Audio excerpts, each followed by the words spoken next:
รียนเชิญพ่อนาคพร้อมทั้งคุณพ่อคุณแม่ประจำที่ประจำตำแหน่งนะครับ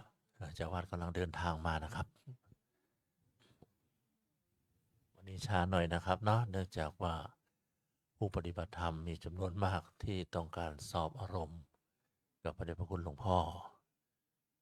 การปฏิบัติธรรมกรรมฐานภาวนานั้นจะต้องมีสภาวะเกิดขึ้นอยู่เสมอสภาวะที่เกิดขึ้นก็เรียกว่าอารมณ์ที่เกิดขึ้นต้องมีการทดสอบจากครูบาอาจารย์ผู้มีความรู้ในเรื่องกรรมฐานภาวนาจึงจะผ่านพ้นสิ่งสภาวะธรรมที่เรียกว่าอารมณ์ต่างๆนั้นไปได้นะครับนาคทั้งสองพร้อมทั้งคุณพ่อคุณแม่ศรัทธาสาธุชนทุกท่านประนมมือขึ้นนะครับบัดนี้พระเดชพระคุณหลวงพ่อพระภาวนาธรรมาภิรัตน์วิปัสสนาเจ้าคณะอำเภอเมืองเชียงใหม่เจ้าวาดวัดลำเปิงเดินทางขึ้นมาถึงมณฑลพิธีอุโบสถแห่งนี้เป็นที่เรียบร้อยนะครับสาธุชนทุกท่านเตรียมความพร้อมบูชาพระรัตนตรัย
อิมินาสการเรนะอิมินาสกาเลนะ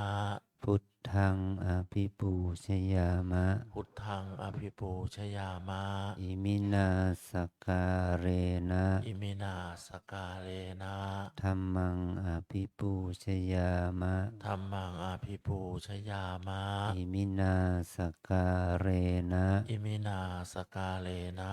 สังฆังอภิปูชยามะสังฆังอภิปูชยามะอะระหังสัมมาสัมพุทโธภะคะวาอะระหังสัมมาสัมพุทโธภะคะวาพุทธังภะคะวันตังอภิวาเทมิพุทธังภะคะวันตังอภิวาเทมิสวากขาโตภะคะวะตาธัมโมสวากขาโตภะคะวะตาธัมโมธัมมังนัมมัสสามิธัมมังนามัสสามิสุปฏิปันโนภะคะวะโตสาวกสังโฆสุปฏิปันโนภะคะวะโตสาวกสังโฆสังฆังนามามิสังฆังนามามิหันธรรมยังพุทธัสสะภะคะวะโตปุพพภาคะนะมะการังกะโรมาเซนะโมตัสสะภะคะวะโตอะระหะโตสัมมาสัมพุทธัสสะ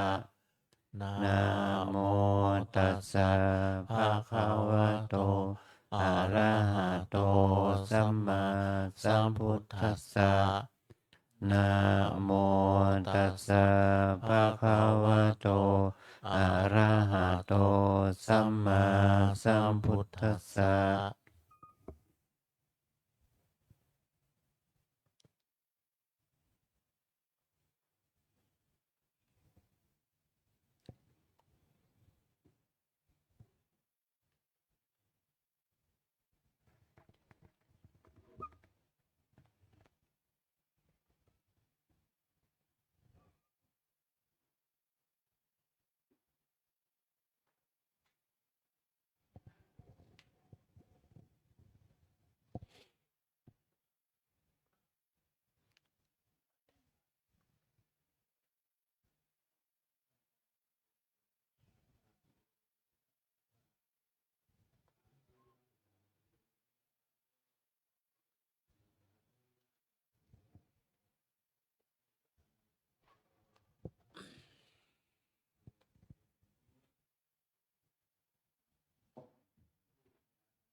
เชิญพ่อนาคพร้อมทั้งศรัทธาสาธุชนทุกท่านกราบพระสงฆ์พร้อมกัน3 ครั้งนะครับ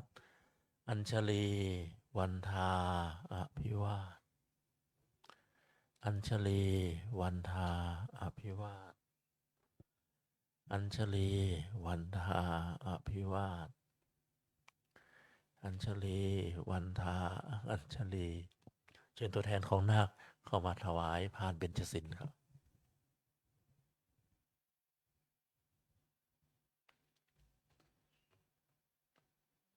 เข้าไปใกล้ๆนะครับ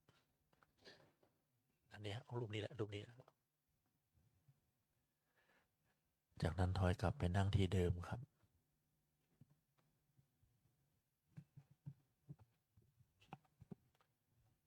นาคทั้งสองพร้อมสาธุชนทุกท่านอาราธนาเบญจศีลพร้อมกันณบัดนี้มะยังพันเตวิสุงรักนทายะติสรเนนะสหปัญจศีลานิยาจามาทุติยัมปิมะยังพันเตวิสุงรักนทายะติสรเนนะสหปัญจศีลานิยาจามาตติยัมปิมะยังพันเตวิสุงรักนทายะติสรเนนะสหปัญจศีลานิยาจามา นะโมตัสสะภะคะวะโตอะระหะโตสัมมาสัมพุทธัสสะนะโมตัสสะภะคะวะโตอะระหะโตสัมมาสัมพุทธัสสะนะโมตัสสะภะคะวะโตอะระหะโตสัมมาสัมพุทธัสสะ นะโมตัสสะภะคะวะโตอะระหะโตสัมมาสัมพุทธัสสะนะโมตัสสะภะคะวะโตอะระหะโตสัมมาสัมพุทธัสสะนะโมตัสสะภะคะวะโตอะระหะโตสัมมาสัมพุทธัสสะ พุทธังสรณังคัจฉามิ พุทธังสรณังคัจฉามิ ธัมมังสรณังคัจฉามิ ธัมมังสรณังคัจฉามิ สังฆังสรณังคัจฉามิ สังฆังสรณังคัจฉามิ ทุติยัมปิพุทธังสรณังคัจฉามิ ทุติยัมปิพุทธังสรณังคัจฉามิ ทุติยัมปิธัมมังสรณังคัจฉามิ ทุติยัมปิธัมมังสรณังคัจฉามิ ทุติยัมปิสังฆังสรณังคัจฉามิ ทุติยัมปิสังฆังสรณังคัจฉามิ ตติยัมปิพุทธังสรณังคัจฉามิ ตติยัมปิพุทธังสรณังคัจฉามิ ตติยัมปิธัมมังสรณังคัจฉามิ ตติยัมปิธัมมังสรณังคัจฉามิ ตติยัมปิสังฆังสรณังคัจฉามิ ตติยัมปิสังฆังสรณังคัจฉามิ ติสติสรณะขมนังนิธิตัง อามะพันเต ปานาติปาตาเวรมณีสิกขาปะทังสมาธิยามิ ปานาติปาตา เวรมณีสิกขาปะทังสมาธิยามิ อะทินนาทานาเวรมณีสิกขาปะทังสมาธิยามิ อะทินนาทานา เวรมณีสิกขาปะทังสมาธิยามิ กาเมสุมิชาจาราเวรมณีสิกขาปะทังสมาธิยามิ กาเมสุมิชฌาจารา เวรมณีสิกขาปะทังสมาธิยามิ มุสาวาทาเวรมณีสิกขาปะทังสมาธิยามิ มุสาวาทา เวรมณีสิกขาปะทังสมาธิยามิ สุราเมรยะมัชฌะปมาทัฏฐานา เวรมณีสิกขาปะทังสมาธิยามิ สุราเมรยะมัชฌปมาทฐานา เวรมณีสิกขาปะทังสมาธิยามิ อิมานิปัญจสิกขาปทานิ สีเลนะสุขติงยันติ สาธุ สีเลนะโภคสัมปทา สาธุ สีเลนะนิพุติงยันติ ตัสมาสีรังวิโสทะเย อามะพันเต อัญชลี วันทา อภิวาทอัญชลี วันทา อภิวาทอัญชลี วันทา อภิวาท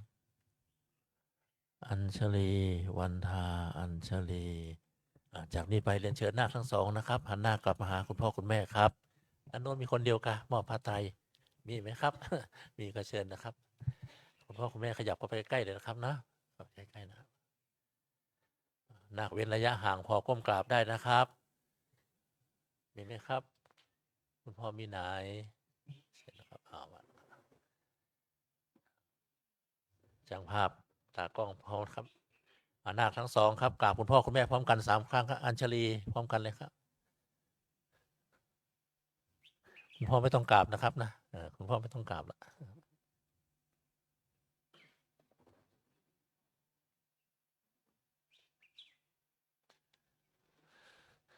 จากนั้นขยับมาใกล้ๆนะครับเพื่อรับเอาผ้าไตรเหมือนที่ผมบอกเมื่อกี้นะครับคุณพ่อคุณแม่ขยับไปหาครับ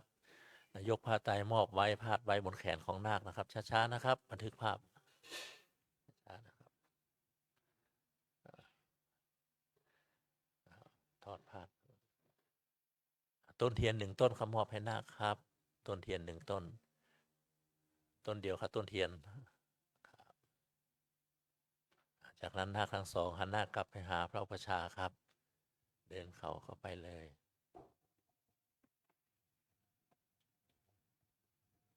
เดินเข้าไปเลยครับ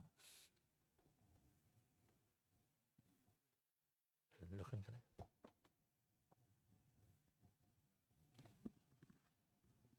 คุณแม่รอตรงนี้ก่อนนะครับนะรอเพื่อมอบบาตรนะครับนะประมาณสักครึ่งชั่วโมงครับ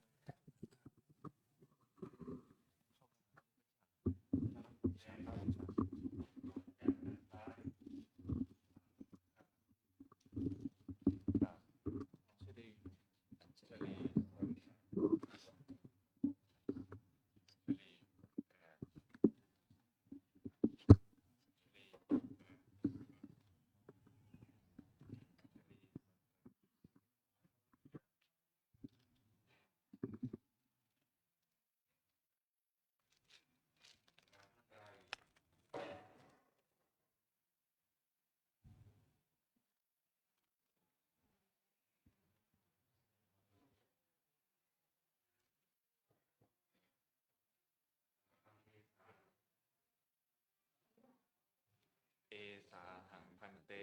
สุจิระปะรินิพุตตัมปิตังภคะวันตังสารนังคัจฉามิธัมมัญจะภิกขุสังฆัญจะละภัยยาหังพันเตตัสสะภะคะวะโตธัมมะวินัย ว่าพร้อมกันจะละพยามันเตละพยาหังมันเต ละภัยยาหังพันเตตัสสะภะคะวะโต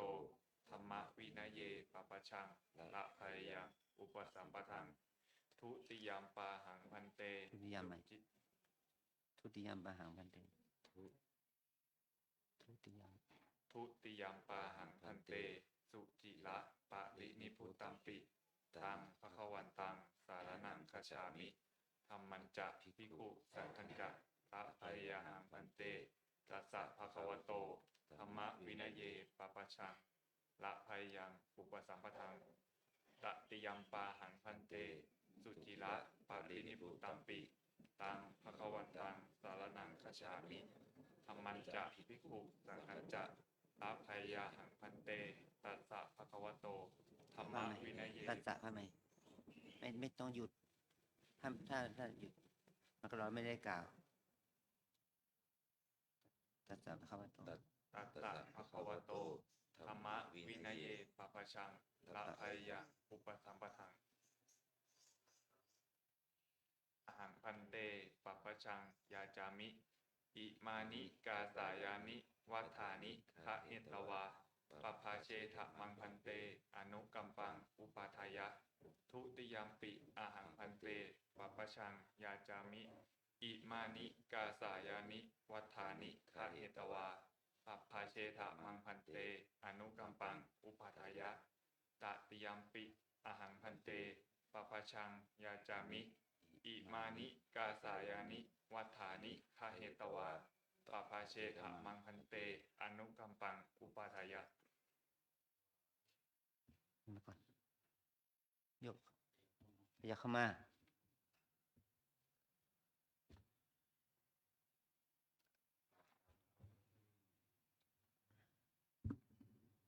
อัญชลีวันพระ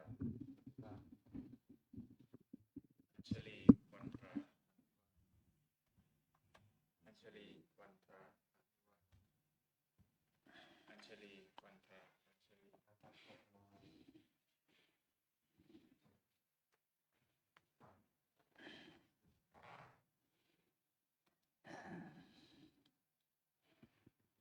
วันนี้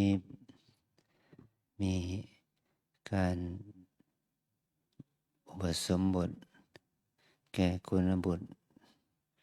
ทั้งสองคนคือนภวัตพันละพะนวีรกิจเกียรติหิรัญโชติในมาขอบรรพชาอุปสมบทต่อคณะพระสงฆ์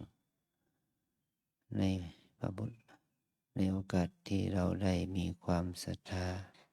ในพระพุทธศาสนา มีความเชื่อว่าการอุปสมบทการบวชนี้เป็นความดีพ่อแม่พี่น้องญาติมิตรก็มาร่วมอนุโมทนามุทิตาในการบวชของเราในวันนี้ช่วงนี้ก็เป็นช่วงที่คณะสงฆ์ทั้งหลายมีกิจกรรมเกี่ยวกับงานของคณะสงฆ์จึงได้ขอเรียนพวกเรามาบวชในภาคเช้ากิจกรรมในของว่าเราภาคเช้าก็ต้องมีการสอบอารมณ์โยคีผู้มาปฏิบัติธรรมก็เป็นเหตุให้เรานั้นได้ฉุดละหุกกันหน่อยเนาะการที่เราได้มาบวชก็เพื่อให้เรานั้นได้ฝึกขันติธรรมฝึกความเพียรความอดทนในเบื้องต้นเมื่อเราเข้ามาถึงจุดนี้ก็จะทำให้คุณพ่อคุณแม่พี่น้องญาติมิตรได้เห็นความอุตสาหะวิริยะสติสัมปชัญญะปัญญาของเราว่าเรานั้นจะได้กล่าวคำขอบวชด้วยตนเองเมื่อเราได้ขอบวชว่าด้วยภาษาบาลีว่าเอสาหังพันเตสุจิระปรินิพพุตัมปิเป็นต้นซึ่งแปลเป็นภาษาไทยได้ความหมายว่าข้าแต่ท่านผู้เจริญข้าพเจ้าขอถึงสมเด็จพระผู้มีพระภาคแม้นเสด็จดับขันธ์ปรินิพพานนานแล้วพระองค์นั้นขอถึงพระธรรมขอถึงพระสงฆ์ว่าเป็นสรณะเป็นที่พึ่งที่ระลึกขอพระสงฆ์โปรด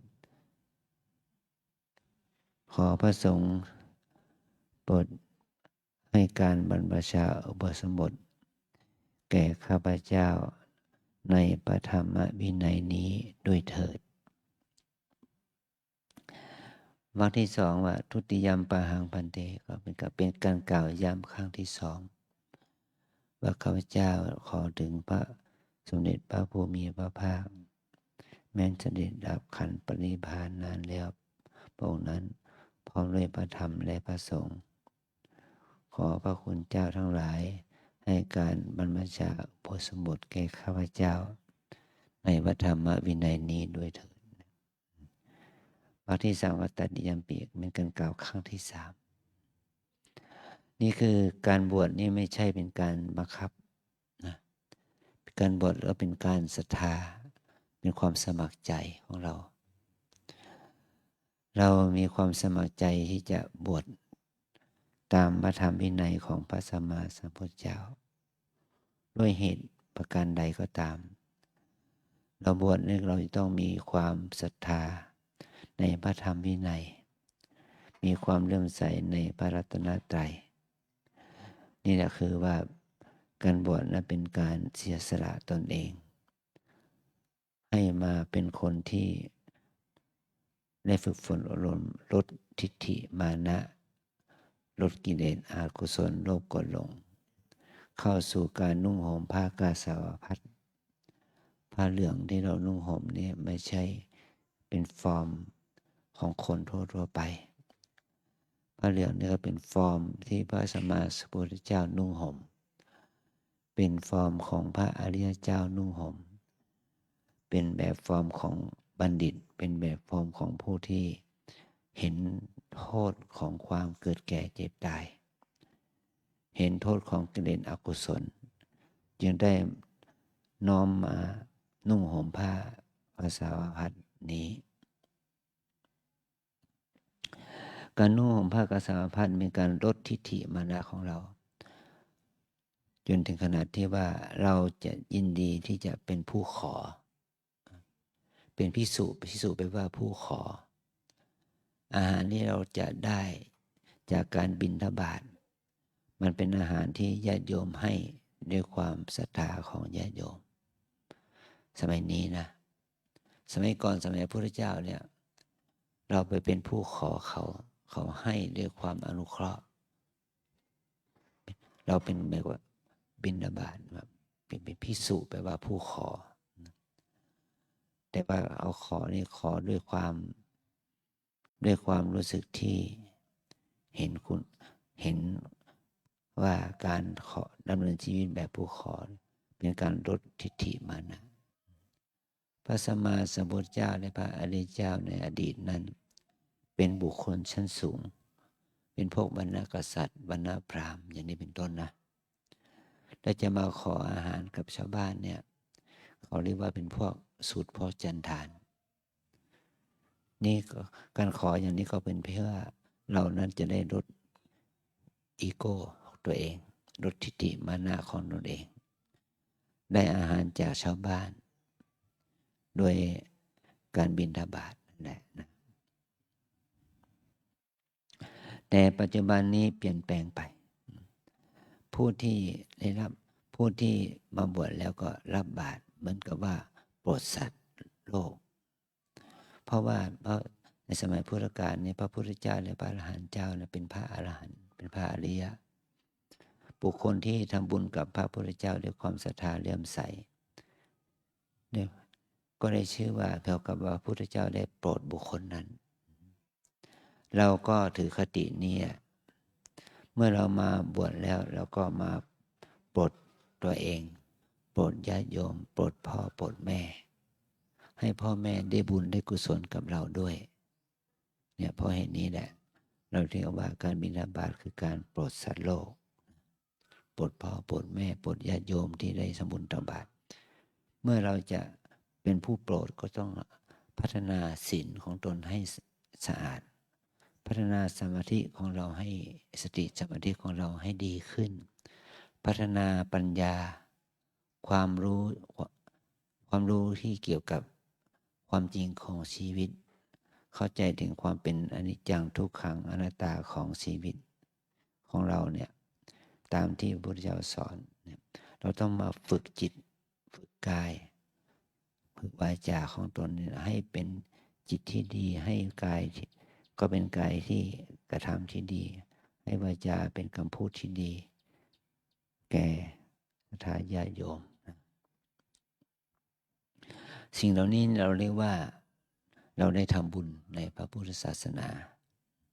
เมื่อเราได้ทำบุญทานบุญศีลบุญภาวนาโดยเฉพาะถ้าบวชเนี่ย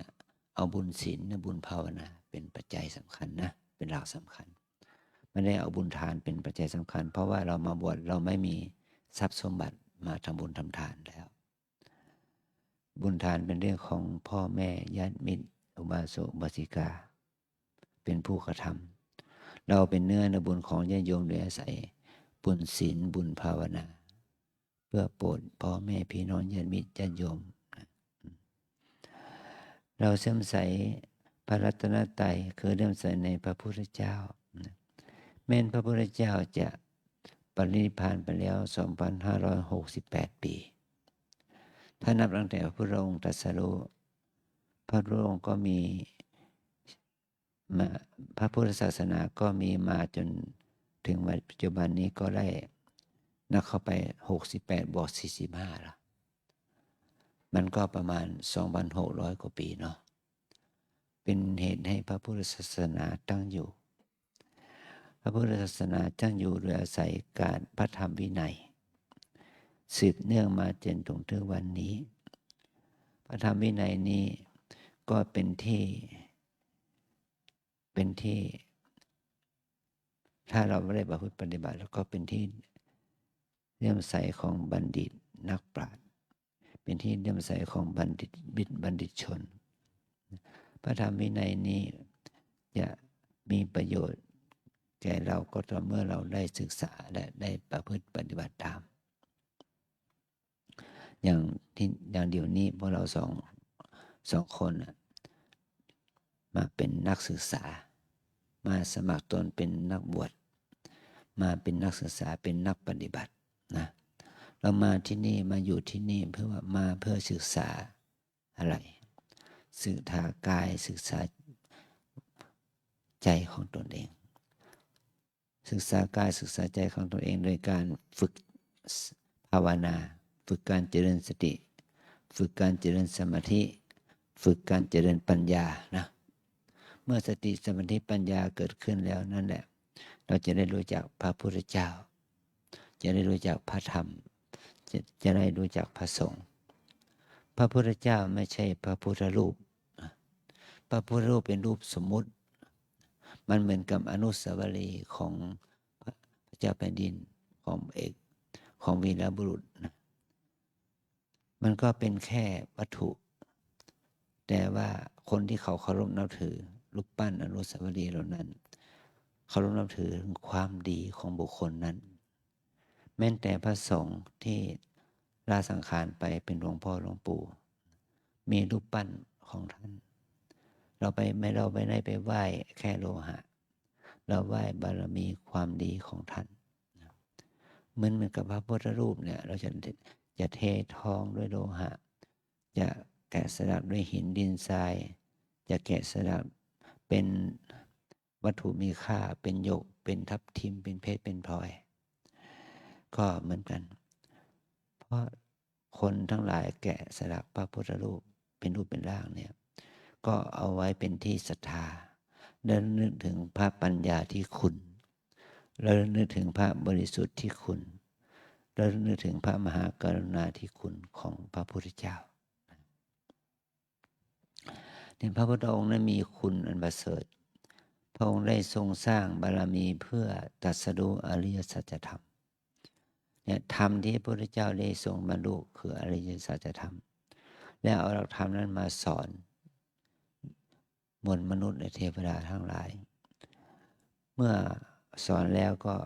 ทำให้บุคคลเหล่านั้นบรรลุธรรมเข้าใจธรรมะอริยสัจธรรมนี้เข้ามาบวชเป็นพระสงฆ์ในพระศาสนาเนี่ยพระสงฆ์ก็แก่ผู้ที่เข้าใจธรรมะเข้าใจอริยสัจธรรมตามที่พระพุทธเจ้าทรงสอนนั่นแหละพระรัตนตรัยจึงบังเกิดขึ้นแก่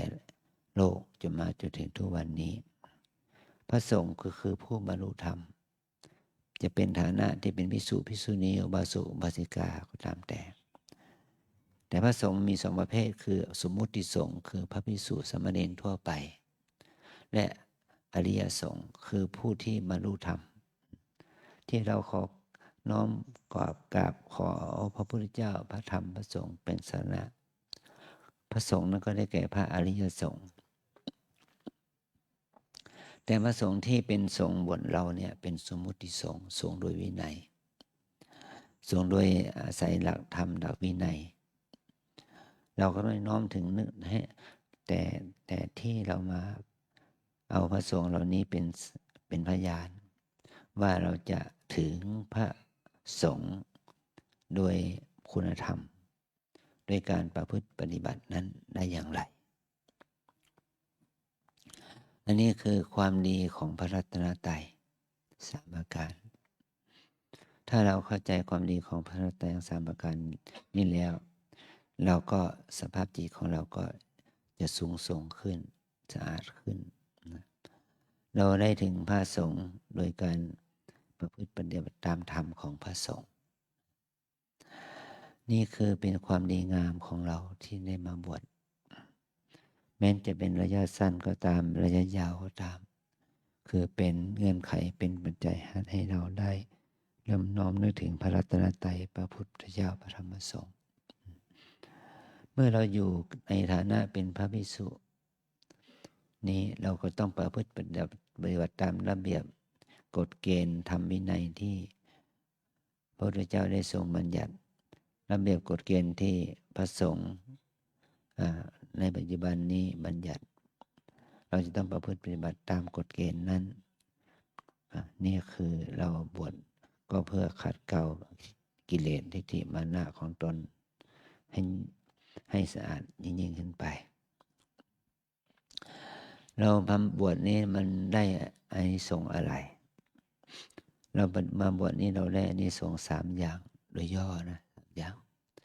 อย่างที่ 1ได้อานิสงส์กับตัวเองเราจะได้มาประพฤติปฏิบัติพระธรรมกรรมฐานได้มาประพฤติปฏิบัติข้อวัดปฏิบัติที่เราไม่เคยฝึกมาก่อนนะเรามาที่นี่ก็เราต้องมาฝึกตัวเองนะมาฝึกตัวเองให้รู้จักข้อศีลข้อธรรมข้อวัดปฏิบัติพอข้อวัดปฏิบัติไหนดีเราต้องทำสิ่งไหนที่เขาห้ามเราต้องละอย่างเนี้ยเราจะเป็นผู้ที่ได้ฝึกระเบียบวินัยจรรยาบรรณของความเป็นพระยิ่งขึ้นไปเพื่อความเป็นพระสงฆ์อันเป็นที่ยอมรับนับถือของประชาชนนั้นก็ได้แก่ตั้งแต่พ่อแม่ปู่ย่าตายายญาติสนิทมิตรสหายญาติโยมที่มารู้มาเห็นเราที่มาทำบุญสุนทานทำบุญตักบาตรกับเราก็จะได้เป็นเนื้อนาบุญของญาติโยมทั้งหลายเหล่านั้นนี่คือเป็นประโยชน์ต่อตนเองที่เราได้ทำเพื่อให้เราได้มีโอกาสรักษาธาตุขันธ์ในฐานะเป็นพระภิกษุต่อไปในอนาคตข้างหน้าอันที่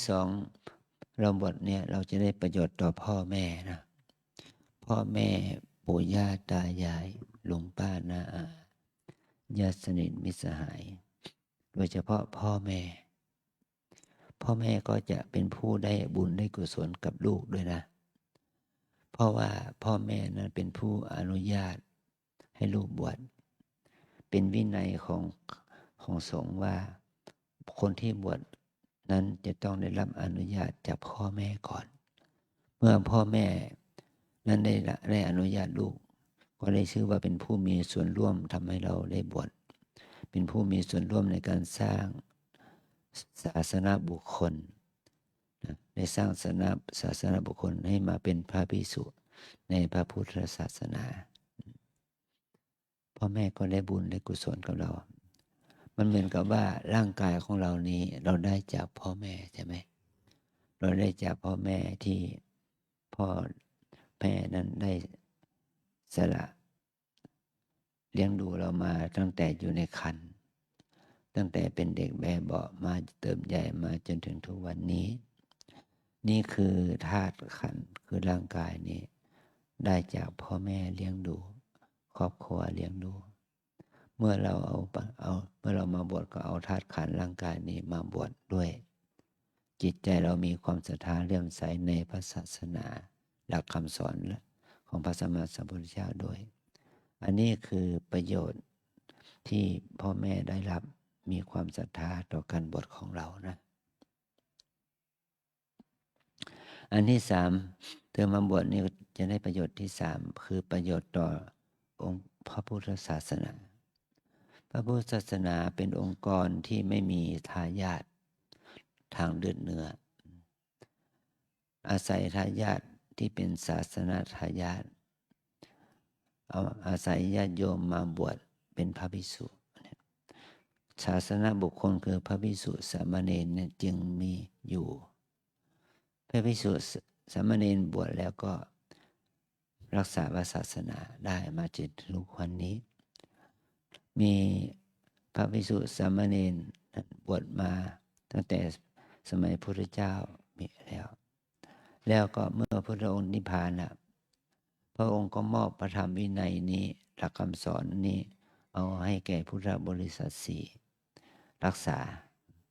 เพราะเรานี่แหละเมื่อมาบวชก็มารักษาพระศาสนาเราจะรักษาพระศาสนาตั้งแต่รุ่นบรรพบุรุษของเราถ้าเราศึกษาประวัติศาสตร์ไทยก็มารักษามาตั้งแต่สมัยที่เป็นอาณาจักรลาโวอาณาจักรสุโขทัยอาณาจักรอยุธยามาจนถึงทุกวันนี้ได้เป็นพันปีมาแล้วนี่คือความดีนี้มันจะทำให้พระศาสนายั่งยืนพระพุทธศาสนานี้ก็จีรังยั่งยืนมาเป็นในแผ่นดินไทยเนี่ยมาเป็นพันปีมาแล้วเราก็สืบต่อพระพุทธศาสนามาต่อเนื่องกับที่บรร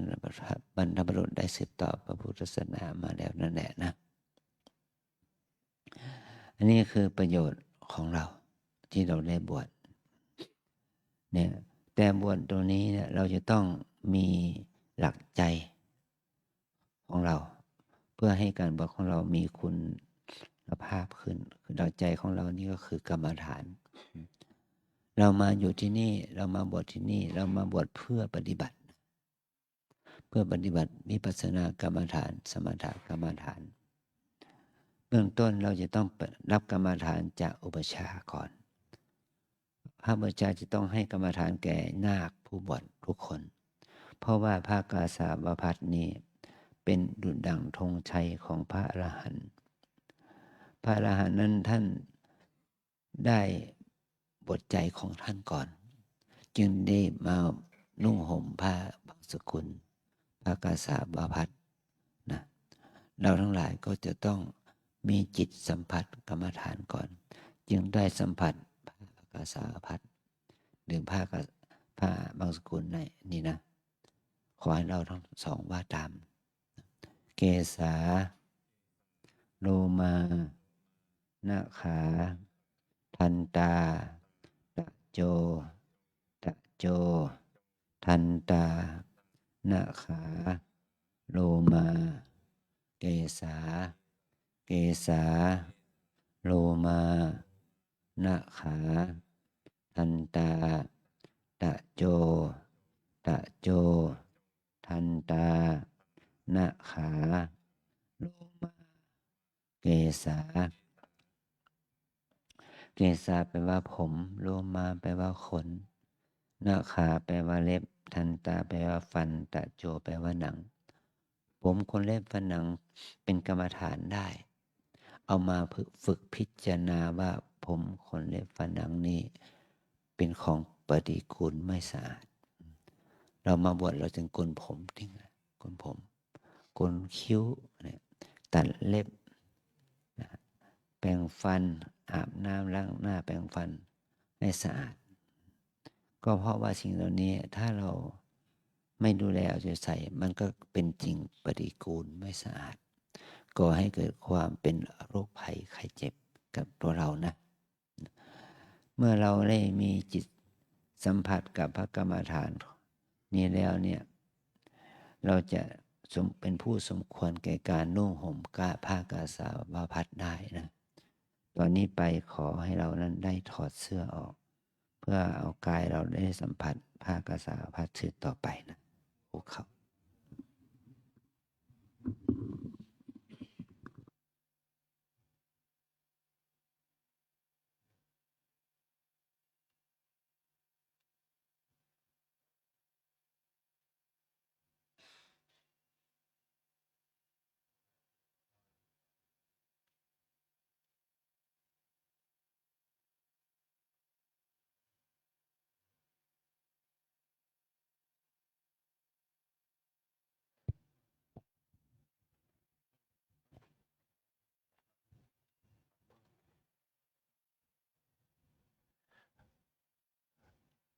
นี้เวลาแห่งความเป็นฆราวาสเวลาแห่งเป็นความเป็นคนบ้านของนาคทั้งสองตั้งแต่เกิดมาก็จะได้หมดไปณช่วงเวลานี้นะครับเพราะว่าต่อจากนี้ไปท่านจะกลับมาอีกทีในลักษณะของความเป็นนักบวชบรรพชิตเป็นท่านนั้นท่านนี้รูปนั้นรูปนี้นะครับรอเวลาสักครู่หนึ่งนะครับ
ตอนเช้าอากาศเย็นหน่อยเนาะ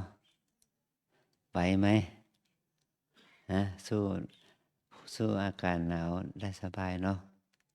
อาตมารู้สึกวันนี้จะอุ่นขึ้นนะอุ่นขึ้นนะโยมทั้งหลายก็จงได้ความเย็นของสภาพอากาศเนาะได้ความเย็นของอากาศดีแล้วอากาศเย็นแล้วก็มีความสุขทางสุขใจไปด้วยสุขกายไปด้วยเนาะ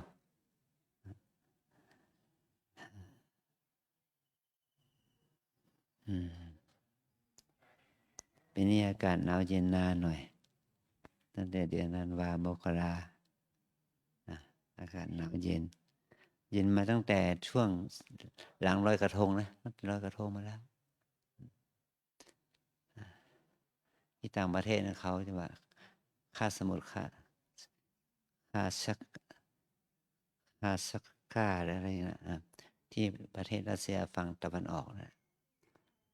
หิมะตกถึงขนาดท่วมหลังคาเนาะหิมะตกถึงกับท่วมหลังคาเนาะมันเย็นมาก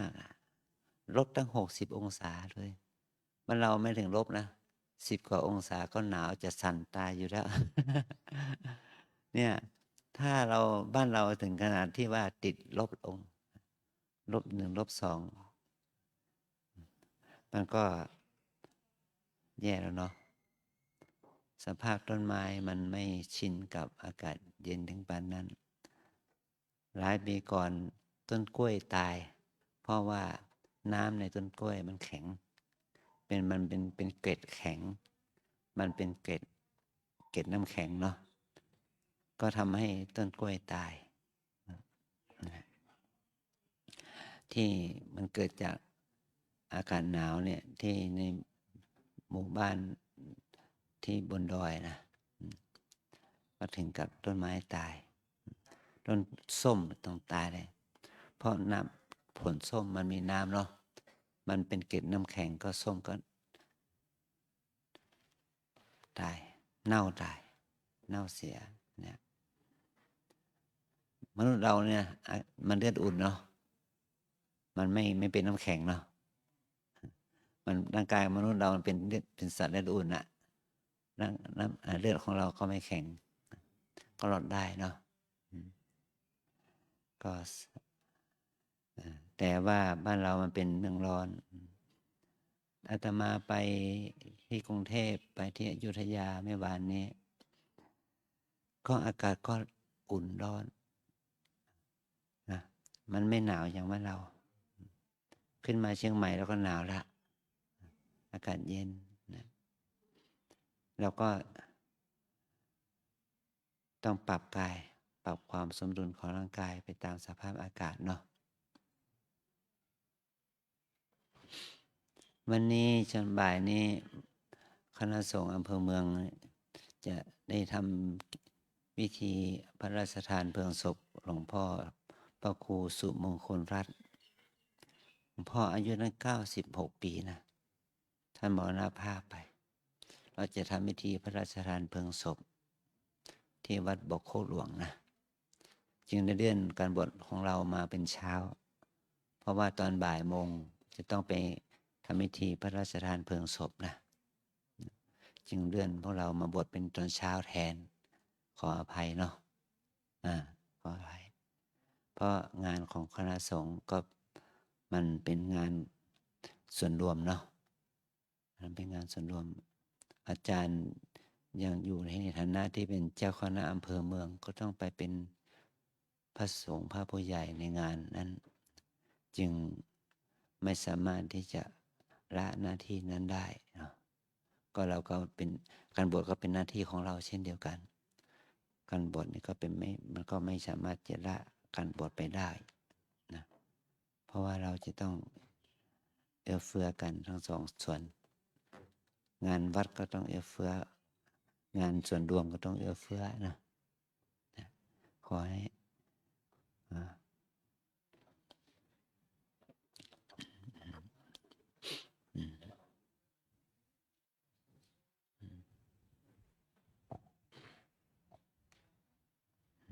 ตอนนี้เป็นว่าที่สามเณรอยู่นะครับ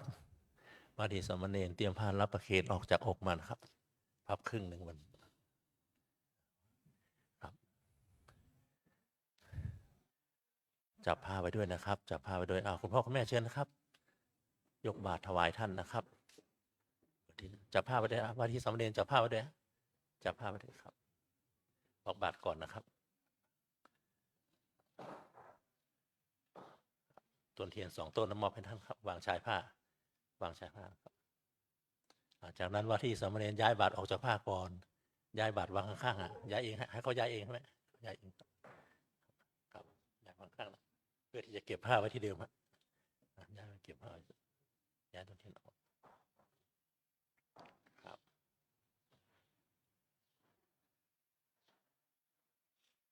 ครับจากนั้นใช้แขนทั้งสองข้างอุ้มเอาบาตรไว้มือซ้ายขวาจับต้นเทียนข้างละ1 ต้นอุ้มบาตรไว้นะ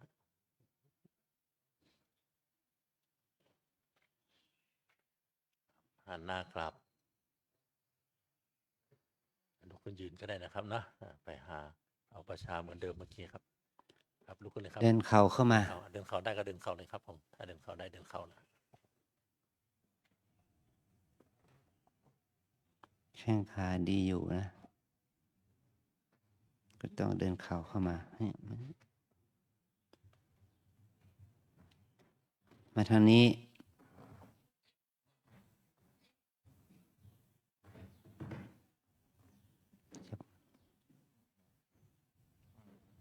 ครับจากนี้ไปเชิญคุณพ่อคุณแม่ทุกท่านนะครับข้างบนนี่ครับกราบพระประธานเสร็จแล้วลงนั่งด้านข้างเลยครับนะเชิญนะครับ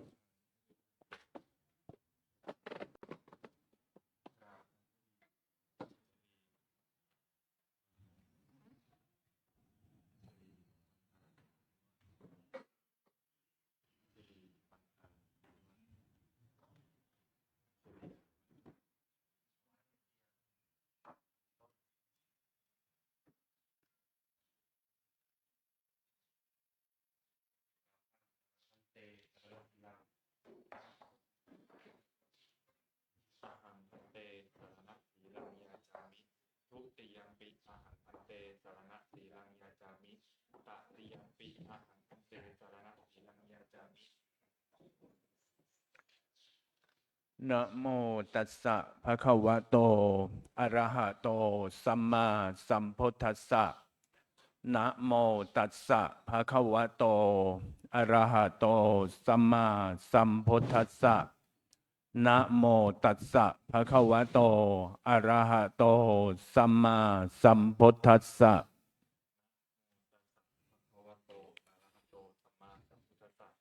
นะโมตัสสะภะคะวะโตอะระหะโตสัมมาสัมพุทธัสสะนะโมตัสสะภะคะวะโตอะระหะโตสัมมาสัมพุทธัสสะยะมหังวัฏามิตังวะเทหิ พุทธังสรณังคัจฉามิธัมมังสรณังคัจฉามิสังฆังสรณังคัจฉามิทุติยัมปิพุทธังสรณังคัจฉามิทุติยัมปิธัมมังสรณังคัจฉามิทุติยัมปิสังฆังสรณังคัจฉามิตติยัมปิพุทธังสรณังคัจฉามิตติยัมปิธัมมังสรณังคัจฉามิตติยัมปิสังฆังสรณังคัจฉามิติสรณคมานังเนเทตังปานาติปาตาเวรมณีอทินนาทานาเวรมณี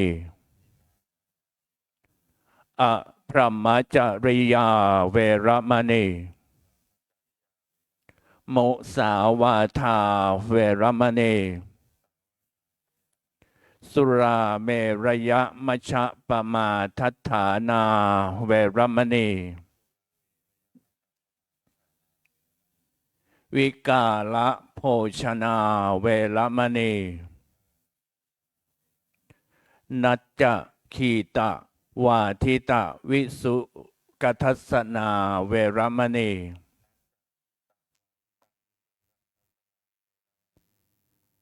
มาลาคันทะวิเรปนะธารณะมันดนะวิภูสนัฏฐานาเวรมณี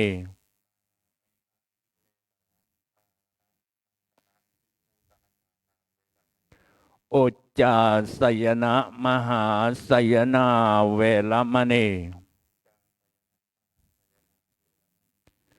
ชาตะรูปะพระชตะปฏิฆหนาเวรมณีอิมานิทัสสะสิกขาปทานิสมาธิยามิ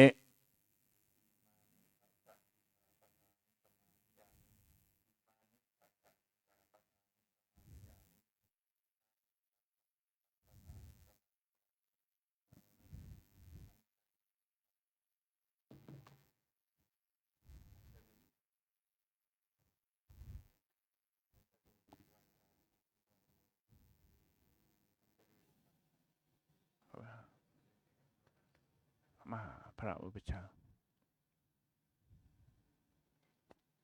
ขยับ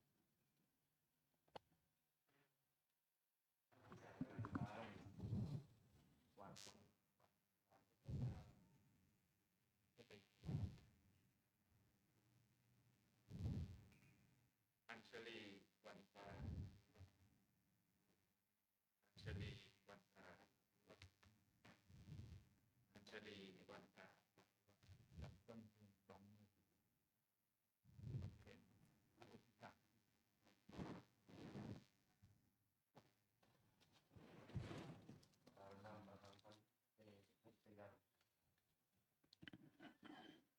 อะหังพันเตนิสยังยาจามิทุติยัมปิอะหังพันเตนิสยังยาจามิตติยัมปิอะหังพันเตนิสยังยาจามิอุปัชฌายโยเมพันเตโหหิอุปัชฌายโยเมพันเตโหหิอุปัชฌายโยเมพันเตโหหิ ปฏิรูปังอุปาญิกังปาสาธิเกนะสัมปาเทหิ อัจฉะเคทานิเทโลไมหังคาโลอาหัมปิเทระตะปาโลอัจฉะเคทานิเทโลไมหังคาโลอาหัมปิเทระตะปาโลอัจฉะเคทานิเทโลไมหังคาโลอาหัมปิเทระตะปาโลอัญชลีมันตาอัญชลีอัญชลีวันตาอภิวาอัญชลี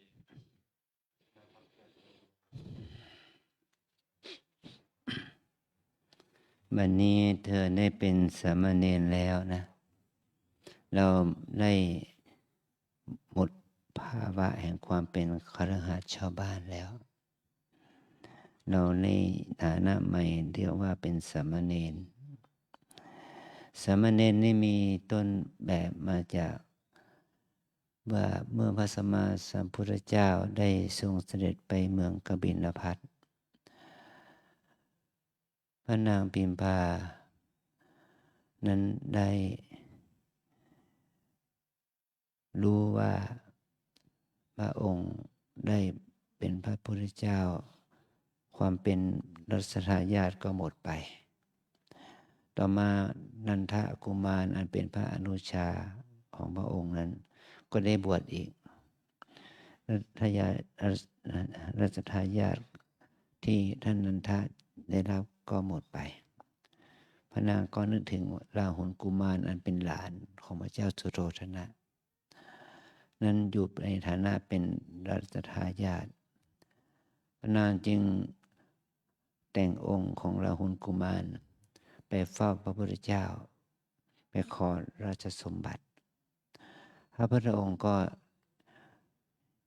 ได้มอบสมบัติ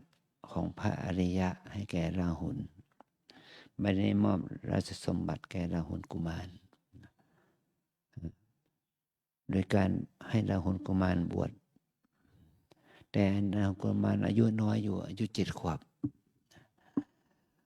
พระสารีบุตรพระอัครสาวกฝ่ายขวาได้รับพระบัญชาจากพระสัมมาสัมพุทธเจ้าให้บวชราหุลกุมารจึงทูลว่าจะบวชยังไงกับเด็กทารกแค่นี้เด็กน้อยอายุ7 ขวบพระพุทธองค์ก็ทรงบัญญัติให้บวชเป็นสามเณรคำว่าสามเณรแปลว่าเป็นเหล่ากอของสมณะดุจดังหน่อไม้หน่อไผ่มันจะโตให้เป็นลำใบในวันข้างหน้าถ้าต้นไผ่กอไผ่ไม่มีหน่อมันก็จะทำให้ไผ่กอนั้นมันตายไปหมดสภาพไปเหตุนี้เราจึงเรียกบุคคลที่บวชเป็นสามเณรได้แก่บุคคลที่มีอายุไม่ถึง20 ปีนะบวชเป็นสามเณรแต่พวกเราเนี่ยอายุเกิน20 ปีเนาะเป็นสามเณรอยู่นะแต่ก็จะได้บวชเป็นพระต่อไปเนาะสามเณรคือผู้ที่บรรพชาในวาระที่อายุยังไม่ถึง20 ปีสามเณรราหูนี่บวชเป็นนานเนาะ13 ปีจึงได้บวชเป็นพระนะเราบวชเป็นเณรไม่ถึงชั่วโมงนะเดี๋ยวเราก็บวชเป็นพระแล้วจงภูมิใจนะบารมีของเราแก่กล้าขอสามเณรราหุลนะเพราะว่าเราบวชเป็นในฐานะที่มีอายุเกิน20 ปีนะเธอทั้งสองก็ได้มาเปล่งวาจาขอนิสัยแปลว่ากิริยามารยาทของความเป็นนักบวชกิริยาที่จะพึงกระทำต่อความเป็นนักบวชจะนุ่งยังไงจะห่มยังไงจะถือบาตรถือได้อย่างไรจะฉันอาหารอย่างไรจะมีข้อวัดปฏิบัติของตนต่อพระเถระอย่างไรนี่ว่าคือนิสัยให้เราฝึกในการที่จะได้เป็นนักบวชที่มีวินัยมีกิริยามารยาทที่ดีแก่ตัวเองนั้นได้อย่างไรเบื้องต้นก็ขอนิสัยกับอุปชฌาย์ก่อนเพราะเรายังจะได้บวชกับพระอุปชฌาย์ว่าขอท่านจงเป็นอุปชฌาย์ของข้าพเจ้าอุปชฌาย์แปลว่าเป็นผู้เพ่งเมื่อเรามาบวชแล้วเราจะต้องสอนกันสอนให้รู้จักการอบรมบ่มนิสัยจิตใจของเราว่ามีการคิดอย่างนี้มีการพูดอย่างนี้มีการทำอย่างนี้ที่เราได้ฝึกในต้นว่ากราบจะต้องกราบอย่างนี้อัญชลีบรรทาภิวาทอย่างนี้นะเนี่ยนุ่งอย่างนี้ห่มอย่างนี้นั่งประนมมืออย่างนี้นี่ก็เรียกว่าเป็นถือนี่คือว่าถือข้อวัดปฏิบัติถือนิสัยของความเป็นนักบวชเป็นใน บุญบทเบื้องต้นนะนี่คือพระพุทธเจ้าจึงได้ถามความในใจของเรานะว่าปฏิรูปปังเธอก็รับว่าสาธุพันเตปฏิรูปตัวเองปฏิรูปแปลว่าทำให้ดีขึ้นนะเป็นคำว่าปฏิรูปกฎหมายปฏิรูปสังคมแม้แต่ปฏิรูปพื้นดินก็ทำให้พื้นดินนั้นดีขึ้นเหมาะสมกับสถานที่เพาะปลูกเหมาะสมกับสถานที่ทำธุรกิจการงานนะเนี่ยเรียกว่าปฏิรูปที่ดิน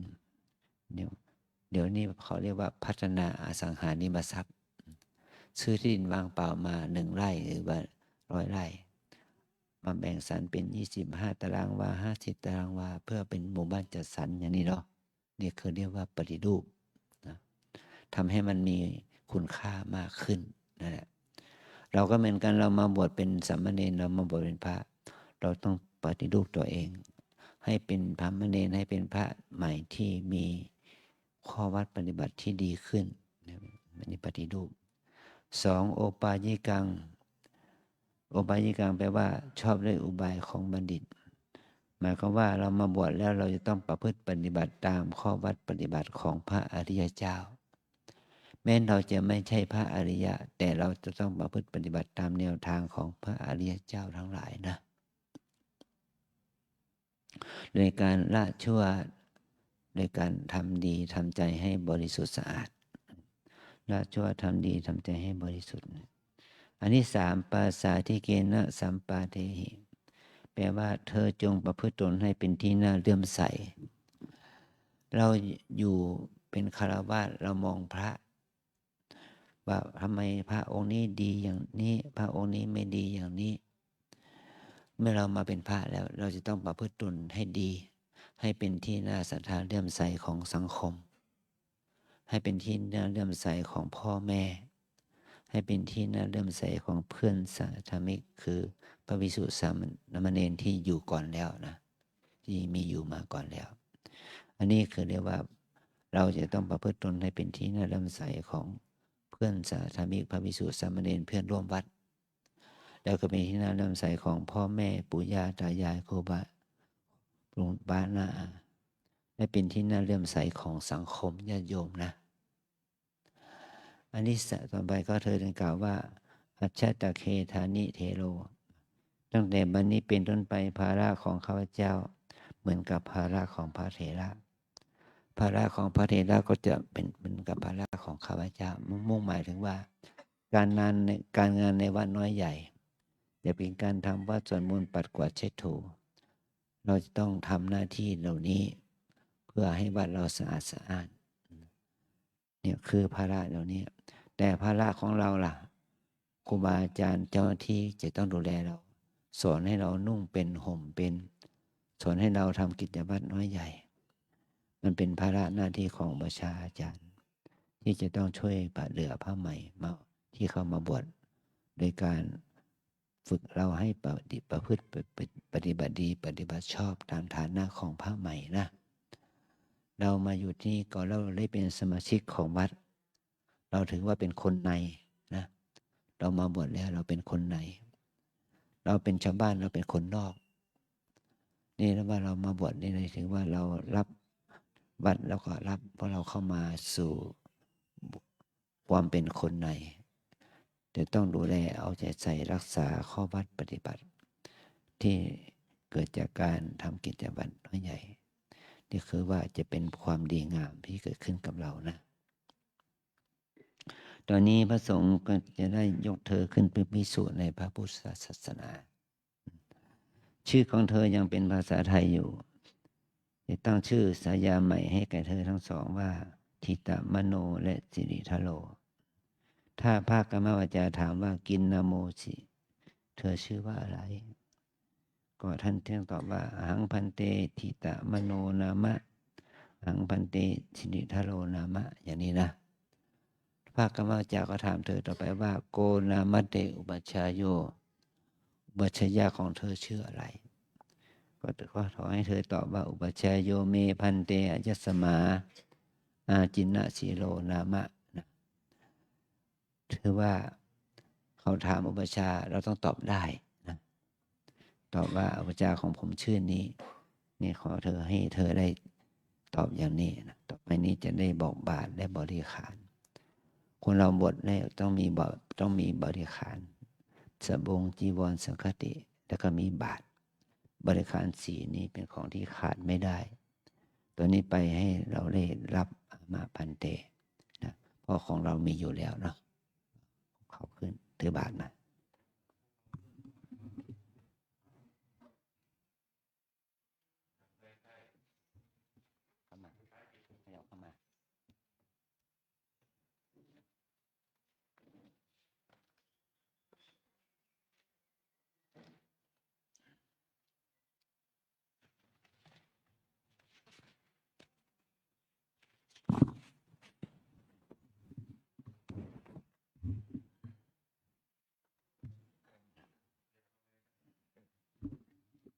เข้ามาขยับ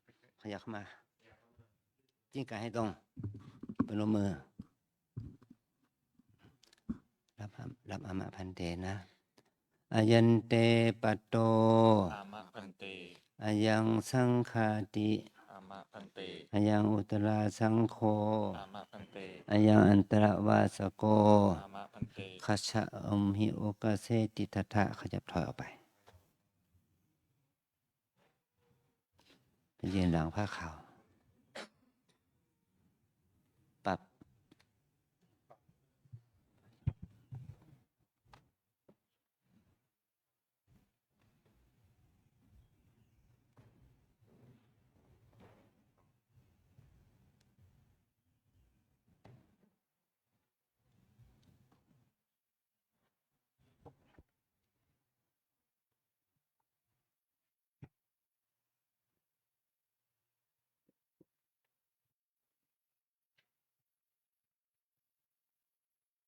อย่าไปหน่อย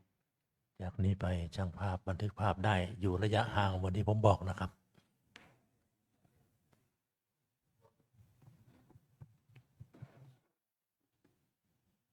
มาอีนี่มานี่อีกองค์นี่ขาเนี่ย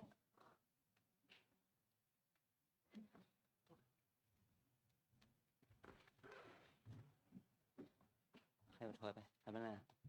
ถอยออกไปเข้ามาใครเข้ามา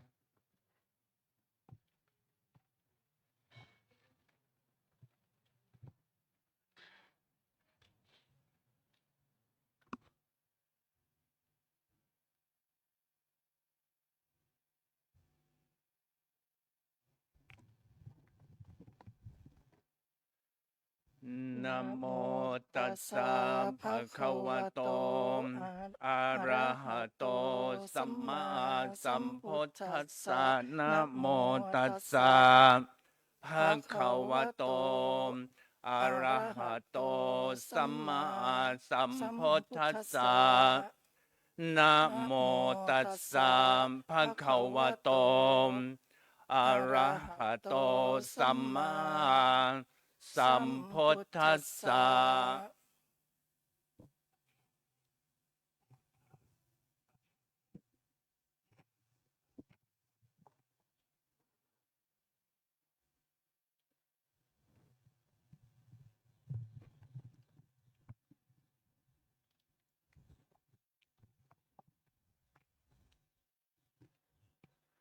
ตุนาตุเมพันเตสังโฆทิตะมโนจาสิริทโลจาอายัสสะมะโตอาจินาสิลัสสะอุปสัมปทาเปคายะเทสังคัสสะปะตะกะลังอะหังทิตะมนัญจาสิริธารัญจาอนุสาสยัง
นา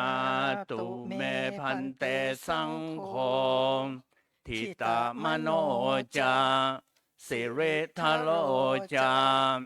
อายัสสะมะโตอาจินาเสลัสสะอุปสัมปทาเปคาอนุสิทธาเตมยามยาเทสังคัสสะปตะกลังทิตามโนจาสิเรทะโรจาอาคัจฉัยยงอาคัจจทะเข้ามา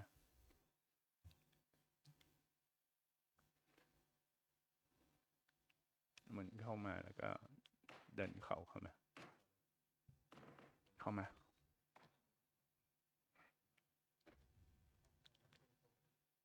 ก็วางดอกบัวไว้ซ้ายมือก่อน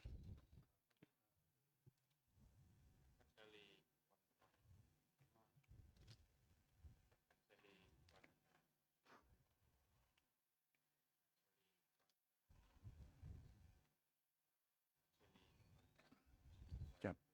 ต้นดอกบัวประเคนพระอุปชา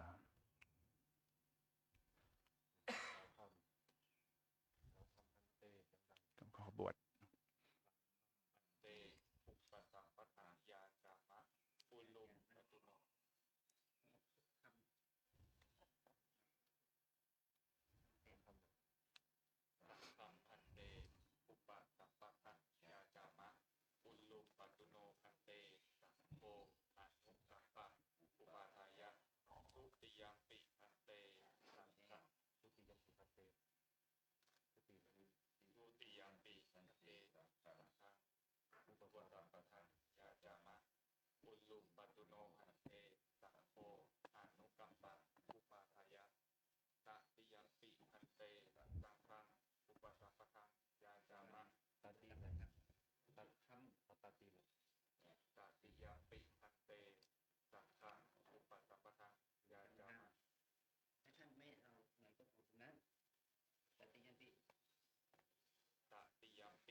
พระพี่เลี้ยงต้องสอนให้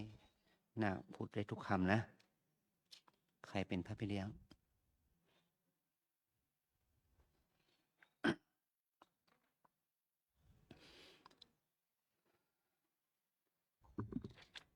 อิธานิโค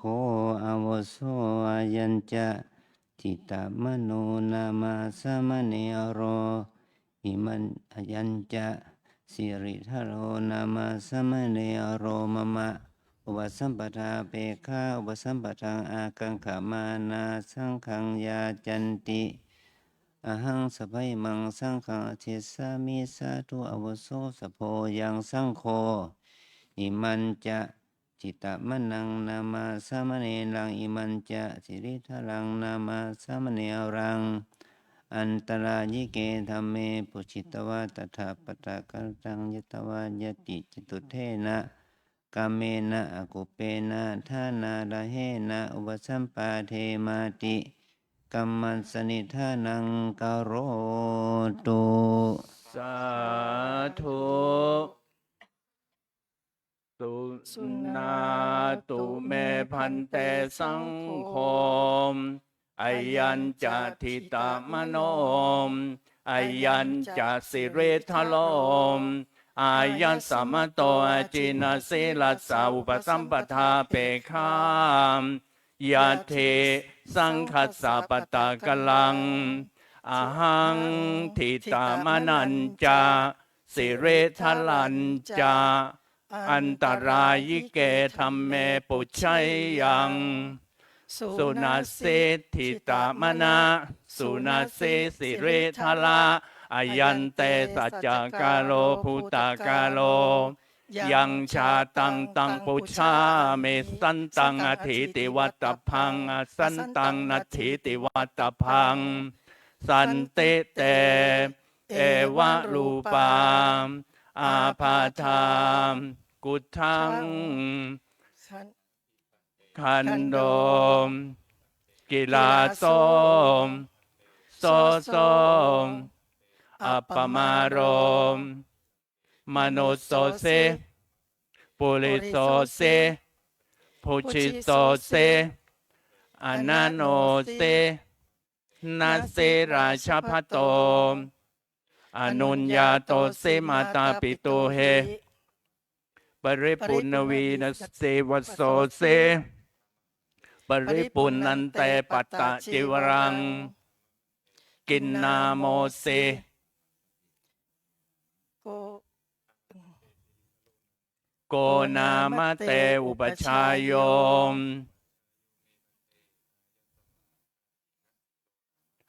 สุนาตุเมพันเตสังโฆอายัญจทิตามโนมอายัญจสิเรทโลมอายัญสามะโตอาจินาสิลัสสาอุปสัมปทาเปฆาปริสุทธานตรายิเกหิธัมเมเหปริปุณามิเมสังปตาจิวรังทิตามโนจาสิเรทโลจาสังฆังอุปสัมปทังยาจันเตอายัสสมตาจินาสิเลนาอุปชายเยนะยาเทสังคัสสะปตากัลลังสังโฆทิตามนัญจาสิเรทลัญจาอุปสัมปาทัยยาอายัสสมตาจินาสิเลนะอุปชายเยนะเอตายเตสุนาตุเมพันเตสังโฆอายัญจทิตามโนอายัญจสิริทโลมอายัสสมโตอาจินาสิลัสสาอุปสัมปทาเปฆาปริสุทธานตรายิเกหิธัมเมหิปริปุณามิเมสังปตาจิวรังทิตามโนจาสิริทโลจาสังฆังอุปสัมปทังยาจันเตอายัสสมตาจินาสิเลนาอุปชายเยนะสังโฆทิตามนัญจาสิริทลัญจาอุปสัมปาเทติอายัสสมตาจินาสิเลนาอุปชายเยนะยัสสายัสสมโตขมเตทิตามนัสสัจจาสิริทรัสสัจจาอุปสัมปทาอายัสสมตาจินาสิอุปชายเยนะโสตุนัสสะยัสสานะขามติโสภาไสยาทุติยัมปิเอตามะทังวัฏาเมสุนาตุเมพันเตสังโฆอายัญจทิตามโนมอายัญจสิเรทโลมอายัสสมโตอาจินาสิลัสสาอุปสัมปทาเปฆาปริสุทธานตรายิเกหิธัมเมหิปริปุณามิเมสังปตาจิวรังทิตามโนจาสิเรทโลจาสังฆังอุปสัมปทังยาจันเตอายัสสมตาจินาสิเลนะอุปชายเยนะสังโฆทิตามนัญจา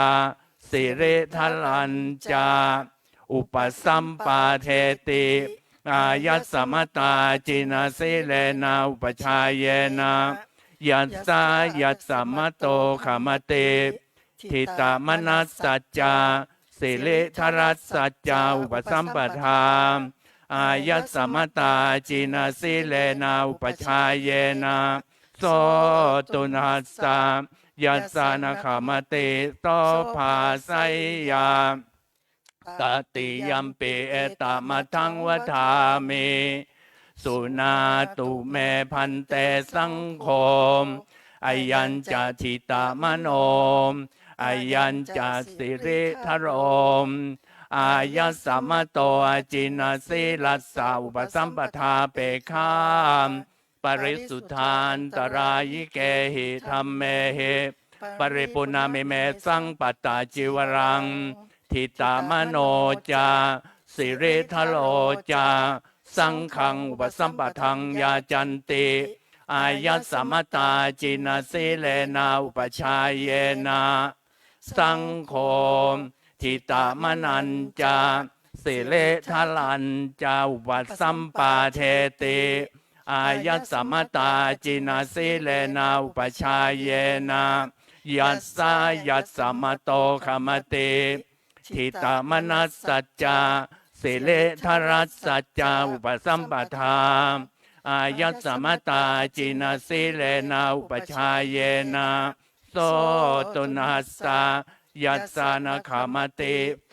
ภาสัยยาอุปสัมปันนาสังเขนาทิตามโนจาสิริทโลจา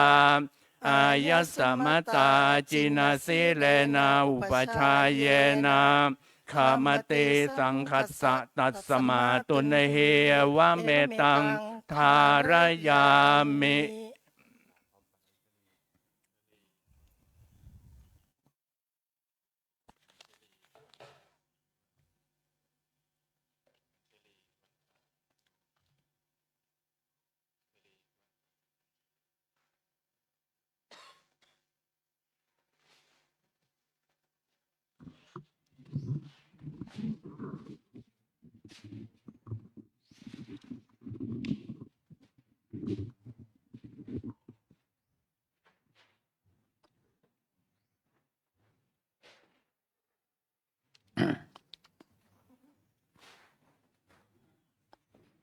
วันนี้สงฆ์ได้ลงมติรับท่านทิตมโนท่านสิริทโลขึ้นเป็นพระภิกษุในพระพุทธศาสนาสำเร็จเป็นพระภิกษุเวลา 10:35 นาทีเธอทั้งสองได้เป็นพระภิกษุโดยสมบูรณ์แล้วเธอได้ชื่อว่าเป็นผู้มีศีลมีอาจาระพึงประพฤติปฏิบัติเสมอเหมือนภิกษุทั้งหลายเราทั้งสองเป็นพระนวกะเป็นพระผู้บวชใหม่ยังไม่มีความรู้เรื่องข้อวัดปฏิบัติพระบัญชาจึงขอแนะนำให้เรานั้นได้รู้ถึงข้อวัดปฏิบัติของภิกษุใหม่ที่เราเรียกว่าอนุศาสตร์อนุศาสตร์แปลว่าสิ่งที่จะต้องสอนตามแก่ภิกษุผู้บวชใหม่มี8ข้อแบ่งเป็น2ภาคข้อที่ควรทำมี4อย่างนะข้อที่ไม่ควรทำมี4อย่างข้อที่ควรทำเราเรียกว่านิสัยหรือเรียกอีกหนึ่งว่ากรณียกิจที่ควรทำนะกรณียกิจที่ควรทำเป็นนิสัยมี4ข้ออันนี้1ก็คือเมื่อเรามาบวชแล้วเราหมดอาชีพของชาวบ้านเรามาบวชเป็นพระจะต้องอาศัยการเลี้ยงชีพด้วยการบิณฑบาตบิณฑบาต1การบิณฑบาตเป็นอาหารที่เราได้โดยชอบธรรมกิจนิมนต์สังฆทานสังฆพัสสรกพัสเป็นอติเดกลาภเป็นลาภจรแต่ลาภที่เป็นนิสัยของเราก็ต้องบิณฑบาตเราจะต้องบิณฑบาตเลี้ยงชีพในฐานะที่เป็นพระภิกษุนะเราจะปรุงเองหุงเองกินไม่ได้เราต้องอาศัยอาหารของคนอื่นอาหารของชาวบ้านเลี้ยงปากเลี้ยงท้องนะเป็นการลดทิฏฐิมานะถือตัวถือตนของตนเองออกไปว่าเราได้ชีวิตได้ด้วยอาหารบิณฑบาตของชาวบ้านนะอันที่2ภิกษุเมื่อบวชแล้วเราจะต้องเปลี่ยนเสื้อผ้าเครื่องนุ่งห่มเครื่องนุ่งห่มสมัยโบราณเขาเรียกว่าผ้าบางสุกุลผ้าที่คุกฝุ่นผ้าที่เขาทิ้งแล้วเรียกผ้าบางสุกุลแต่พวกเรานั้นในปัจจุบันนี้ได้ผ้าเนื้อดีนุ่งห่มตั้งแต่วันแรกแล้วผ้านี้เขาเรียกว่าอติเดกลาภมีผ้าฝ้ายผ้าไหมผ้าป่านผ้าลินินผ้าขนสัตว์และปัจจุบันนี้เราเรียกว่าผ้าใยสังเคราะห์ใยสังเคราะห์เราอาศัยผ้าตามฤดูกาลตามสมัยใหม่ที่เขานุ่งห่มอย่างนี้แล้วก็ได้เสื้อผ้าที่ดีตั้งแต่วันแรกนี้เลยนะอันที่3ภิกษุเมื่อบวชเขาแล้วที่อยู่ที่อาศัยของเราก็อยู่ตามโคนต้นไม้ใต้ต้นไม้ แต่เมื่อปัจจุบันนี้เรามีวัดมีมีอารามนี่มีโบสถ์มีวิหารมีเจดีย์มีศาลามีกุฏิเป็นที่เป็นมาตรฐาน เมื่อเราได้กุฏิดีๆแล้วเราจะต้องอาศัยการทำความสะอาดห้องน้ำห้องท่าที่หลับที่นอนหมอนมุ้งให้สะอาดสะอ้านให้สมกับของที่เขาได้ทำบุญมาให้เราได้อาศัยนะเราจะต้องอุปถัมภ์ดูแลเสนาสนะที่พักที่อาศัยของเราให้สะอาดสะอ้านนะแต่ก่อนเราอาศัยตามป่าตามเขาตามเงื่อมหินตามถ้ำถ้าโชคดีหน่อยก็มีบ้านมีศาลามีกุฏิเป็นที่พักแต่เราเนี่ยได้ที่พักที่อาศัยที่ดีมีห้องน้ำห้องท่าที่สมบูรณ์มาแต่ต้นนะเพียงแต่ว่าเราต้องช่วยกันรักษาทำความสะอาดกุฏิที่พักของเราให้สะอาดสะอ้านอันที่สี่ภิกษุเมื่อบวชแล้วเธอจะต้องเมื่อเธอป่วยไข้อาพาธต้องอาศัยยาที่เรียกว่าสัญญาดองด้วยน้ำมูดเน่ายาเหล่านั้นก็เป็นพวกยาสมุนไพรมีสมอมีน้ำมะขามป้อมอะไรอย่างนี้เป็นยาดองด้วยน้ำมูดคือน้ำปัสสาวะนี่แหละแต่ก็มีอัตเดกลาภบางอย่างคือพวกเนยใสเนยข้นน้ำมันน้ำผึ้งน้ำอ้อยเป็นยารักษาสุขภาพของเรานะในสี่อย่างนี้ก็ปัจจุบันนี้เราก็ได้หนึ่งอย่างแล้วได้บิณฑบาตเราผ้าบางสกุลแล้วก็ได้ผ้าเนื้อดีอยู่คนไม้ก็อยู่กุฏิสัญญาก็เป็นยาแผ่นไพ่แผ่นปัจจุบันยาเคมีพันนี่แม้ในวัคซีนนะเป็นยารักษาโรคในสี่ข้อนี้เราปฏิบัติได้ข้อเดียวคือบิณฑบาตจำไว้ถึงหน้าที่ของเรานะสี่ข้อหลังข้อที่ไม่ควรทำไม่ควรประพฤตินี่แหละมีสี่ข้อในนึกถึงศีลสี่ข้อศีลห้าจำได้ไหมห้ามฆ่าสัตว์ห้ามลักขโมยห้ามประพฤติผิดในกามห้ามพูดมุสาแต่ถ้าเป็นพระมันแรงกว่าสี่ข้อนี้ถ้าเรามีเจตนาล่วงละเมิดก็จะทำให้เราพ้นจากความเป็นพระได้อันที่หนึ่งห้ามฆ่ามุ่งหมายฆ่ามนุษย์แม้แต่ปรุงยาให้หญิงแทงก็ไม่ได้นะสองห้ามลักขโมยสมบัติของที่เราจะลักขโมยแม้จะมีราคา1 บาท5 มาศกก็ไม่ได้1 บาทมัดตราเงินก็ไม่ได้เราจะต้องไม่ลักขโมยของเขาไม่จะต้องไม่มีเจตนาลักทรัพย์ของเขาอันที่สามคือห้ามเสพเมถุนนะห้ามเสพกามหญิงก็ตามชายก็ตามแม้แต่สัตว์เดรัจฉานก็ตามเราจะไม่ละเมิดในการเสพเมถุนข้อสี่ห้ามพูดมุสาห้ามพูดมุสาเกี่ยวกับเรื่องของคุณธรรมว่าเราได้ฌานอภิญญามรรคผลตาทิพย์หูทิพย์อย่างนี้นะเราไม่ต้องพูดคุยกันแม้แต่พูดเล่นนะอย่าพูดว่าฉันได้ฤทธิ์ได้อำนาจได้ความสิ้นกิเลสอาสวะอย่างนี้ก็ไม่ได้ข้อสี่ข้อนี้เป็นข้อที่ไม่ควรทำจะไม่ง่ายว่าศีลสี่ข้อจำไม่ง่ายห้ามฆ่าห้ามลักขโมยห้ามประพฤติผิดในกามและห้ามพูดมุสาโดยละเอียดอาจารย์จะได้บรรยายเป็นภาษาบาลีอีกครั้งหนึ่งนะตั้งใจฟัง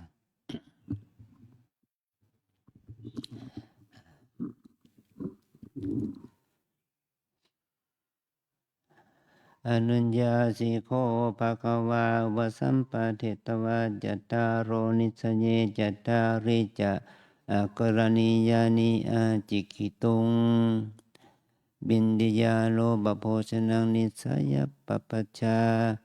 ตัทธาโบยาวะชีวังอุสสโหกรณีโยอติเรกลาโภสังฆปตังโอเทสะปตังนิมันตนังสรากะปตังปักขิกังอุโปสดิกังปาติปฏิกังปังกัสุกุลาจีวรังนิสัยปปัจจาตัทธาโบยาวะชีวังอุสสโหกรณีโยอติเรกลาโภ โคมังกปะสิกังโกสยังกัมพลังสานังพังคังรุกขะโมลาเสนาสนังนิสายปปัชชาตัทธาโวยวาชีวังโอจาโหกรณิโยอดิเรกราโภวิหารโลอัทโยโคปัสสะโทหามิยังคุหาปุติมุตตะเพสัชชังนิสยปปัชชาตัทธาโวยวาชีวังโอสาโหกรณิโยอดิเรกราโภสัพพินามานิรังเตรังมัทุภานิตังอุปสัมปันเนนะภิกขุนาเมตโนธัมโมนะปริเสวิตาโพธรรมโสติราชานะกทายปิโยภิกขุเมตุนังธัมมังปริเสวติอาสัมโมโหติอาสกยปุตติโยสยถาปีนามะปุริโสทิสัชิโนอโพธินาสริรพันธินาชีวิตุงเอวะเมวะภิกขุเมตุนังธัมมังปริเสวิตวาอาสัมโนโหติอาสกยปุตติโยตังโวยวะชีวังอักขณียังอุปสัมปันเนนะภิกขุนาอาทินังทยาสังฆทังนะทัตพันธรรมโสตินะสรากังอุปทายะโยภิกขุเมตังธัมมังโยภิกขุปาทังวาปาทาหังปาทาราหังวาอัตเรกปาทังวาอาทินังทยาสังฆทังอธิยติอัสสมโนโหติอสกยปุตติโยสยถาปีนามาปันตุปราโสปันธนาปมุตโตหะโพเรียตายะเอวะเมบะเมขุปาทังวาปาทาราหังวาอัตเลกปาทังวาอาทินังทยาสังฆทังอธิจิตวาอัสสมโนโหติอสกยปุตติโยตังโวยวะชีวังอักขณียังอุปสัมปันเนนะภิกขุนาสันติจัปปาโนชีวิตานะโวโรเปตัมโพอันตมโสปุรกิปิเดกังอุปรายะโยเบคุสันติจะมนุสสะวิหังชีวิตาโวโรเปติอันตมโสขปะปะนังอุปรายะอาสมโนโหติสกยปุตติโยสยถาปีนามะปุถุสีราทปิทาพินนาอปฏิสันติกาโหติเอวะเมวะภิกขุสันจะมนุสสะวิหังชีวิตาโวโรเปตวาอาสมโนโหติสกยปุตติโยตังโวยวะชีวังอักขณียังอุปสัมปันเนนะภิกขุนาอุตริมนุธรรมโมนะอุรปิตโพธรรมโสสุญญาคาเรอภิรมามิติโยภิกขุปาปิโชอิชาภะคะโตสันตังภูตังอุตริมนุธรรมังอุรปติชานังวายโมขังวาสมาธิงวาสมาปฏิงวามัคขังวาพลังวาอาสัมโนโหติสกยปุตติโยสยถาปีนามาตาโรมรกาชิโนโพปุณบิดุนยาเอวะเมภเวขุปาปิโชอิชาปะโตสันตังภูตังอุตริมรมังอุรปติชานังวายโมขังวาสมาธิงวาสมาปฏิงวามัคขังวาพลังวาอาสัมโนโหติสกยปุตติโยตังโวยวะชีวังอักขณียันติอเนกปริยาเยนะโคปนาเตนะภควตาชนะตาปัสสตาอรหัตตาสัมมาสัมพุทเทนะชีรังสมราคาตังสมติสมราคาโตปัญญาสมราคาตายาวะเทวตัสสะมัตติมปนาสสะปิปัสสะอริยสมุขตัสสะวัตถุปฏิสัสสะตัณหะตัสสะวิราคะสันโดรัสสะนิพพานัสสะจจิกิริยายะตัสสะจิระปทาเวโตสมาธิมหาภโรโหติมหานิสังโส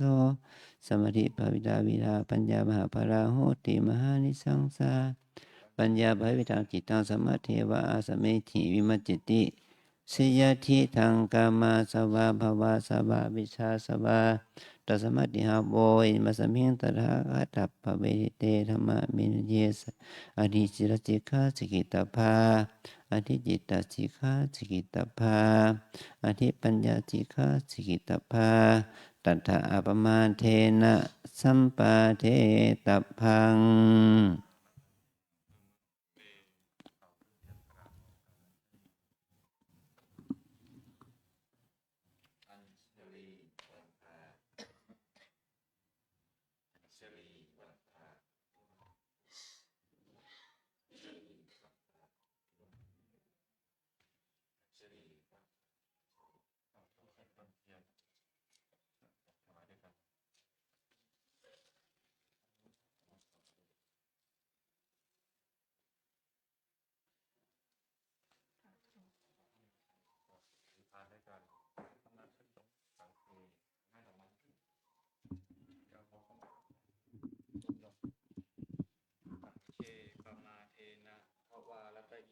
กังสัพพังอภัปลาทังสมะปุโนกันเต สังโฆขมันตุตุมเหหิปิขมิตพัง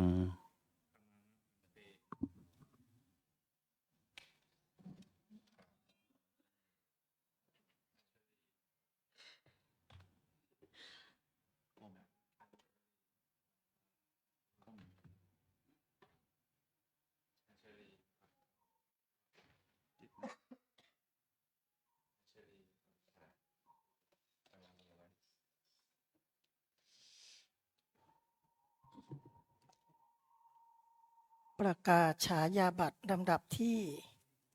198 ถึง 199 ทับ 2569 ตามลำดับ สัมพุทธัสสะปรินิพพานโตปรัง เบื้องหน้าแต่พุทธปรินิพพาน พระพุทธศาสนายุการ ล่วงแล้วได้ 2,569 พรรษา ปัจจุบันสมัย วันที่ 25 มกราคม ตรงกับวันอาทิตย์ขึ้น7 ค่ำเดือน 3 ปีมะเสงประชุมพระสงฆ์15 รูปณพัทสีมาวัดร่ำเปิงตะโปธารามอำเภอเมืองจังหวัดเชียงใหม่เจ้าคุณอาจารย์พระภาวนาธรรมาภิรัตน์วัดร่ำเปิงตะโปธารามเป็นพระอุปชาพระมหาธีรชัยทัตตสิริวัดร่ำเปิงตะโปธาราม พระกรรมวาจาจารย์พระมหาสมนึกภูมิพโรวัดร่ำเปิงตะโปธาราม พระอนุสาวนาจารย์ให้บรรพชาอุปสมบทแก่สามเณรพระวัดพันลพะอายุ 48 ปี โดยให้ฉายานามว่าพระธิตมโน ให้ สุบท บรรพชาอุปสมบทแก่สามเณรวีรกิจเกียรติหิรัญยโชติอายุ 23 ปี โดยให้ฉายานามว่าพระสิริธโร ทั้งสองได้เป็นอุปสัมปันภิกษุในพระพุทธศาสนาสำฤทธิ์ความเป็นภิกษุในเวลา 10:35 นาที ขอให้จงเจริญด้วยศีลสุตตาธิคุณและทีคายุสุขสิริสวัสดิ์งอกงามไพบูรณ์ในพระบวรศาสนาพุทธศาสนาทุกทิวาราตรีการเทินลงนามโดยพระอุปชาพระภาวนาธรรมาภิรัตน์พระวิปัสสนาธุระ เขียนพระจันทร์เขียนพระจันทร์เตอาทัลลัทธา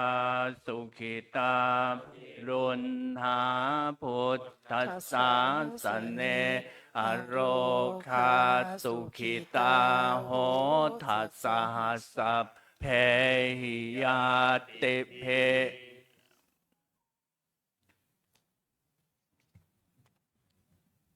ใครพิมพ์สารบัตรใครพิมพ์สารบัตรเลขที่มันถูกหรือเปล่า198 199เนี่ยมันถูกไหมมกรามันถึงหรือขึ้นเลขที่ใหม่สิไม่ใช่เอาเลขที่ต่อมาจากปี98นะ99ต้อง01ใหม่พิมพ์ผิดอะไม่ต้องอยู่ที่นี่แหละ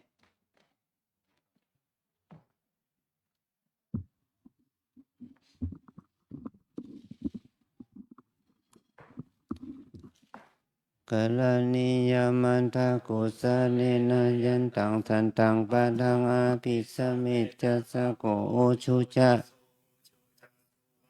จะสามุโตอานาติมานิสันตุสะโกจะสุปาโลจะอาปะกิจโจจะสันละหุกามุติสันตินดานิโยจะนิปะโกจะอาปะกัปโพนาจักขุทังธรรมัจจาเลกินจิเยนะวินโยปะเลโอปะวะทายโยสุขิโนวะเกมิโนโหนตุภาวันตุสุขิตัตตะเยกิจิปานาพุทธติตัสสะวะทาวาราวะอานาวะสิสาธิกาวะเย มัชชิมาราสกา อนุคาทุราทิตาวันเยจะอาทิตถเยจะทุเรวะสันติอาวิทุเรภูตาวะสัมภเวสีวะสัพเพสัตตา ตุสุเกตตาปรังนิโก โอเพดานาติมันเยดักกัตตาจินังกินเจพยาโรสนาปฏิคาสัญญานัญญามัญญสตุขามิสยามตายะธานิยังพุทธังอายุสา เอกพุทธมนุรา เอวัมปิสัพพะพุทธิสุมาณสัมภาวะเยอปาลิมานังเมตัญจะสัพพะโลกัสสมิงมานะสัมภาวะเยอปาลิมานัง จติริ ยัญจาสัมภารังอาเวรังอาชาปัตตังทิทัญจารังนิสินโนวาสยาโนวายาวัตตาสาวิคตามิโตเอตังสติงอาทิทยะ มาเมตังลังอิธรรมาวุติ ติตินจานุปะคัมมาสีลาวันทัสสเนนะสัมปันโนกาเมโสเวนยะเคดัง จตุ กัปปะจยังปุนาเลติติกาลานิยเมธาสุตตา วันตามีพุทธังสัพพะเมวะโทสังฆามาทาเมพันเตวันตามีธัมมังสัพพะเมวะทาเมพันเตวันตามีสังฆังสัพพะเมวะโทสังฆามาทาเมพันเตวันตามีคาโลโอปัชฌาจานิเย สัพพะเมวะ โตสังฆามาทาเมพันเตวันทาเมกัมมัฏฐานังสัพพะเม วะโทสัง กามาทาเมพันเตวันทามิอาราเมพัทธสีมังสัพพะเมวะโทสัง ฆมาทาเม พันเตวันทามิเจติยังสัพพังสัพพัทธะเนสุปฏิทิตาสาลิลาธาตุมหาโพธิง ปังสัง กาลังสัทธานาภาโลเกเทวะโลเกพัมมะโลเกชัมพูทิเป กังทิเปสาลิลาตุโยภิกขาตาตุโยอะระหันตาตาตุโยเจติยัง พันตาโกติงจตุราสิติสาหเสธรรมขันเท สัพเพสัมปะ คติติยังอาหังวันตามิสัพพะ โส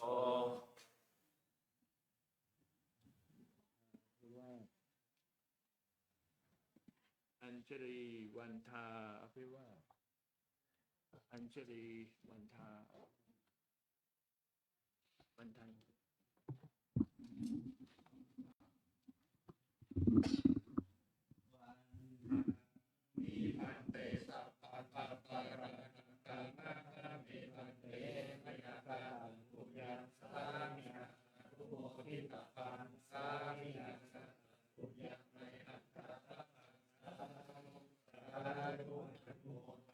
จัตตารโอธรรมวัฏันติอายุวันโนสุขังพระลัง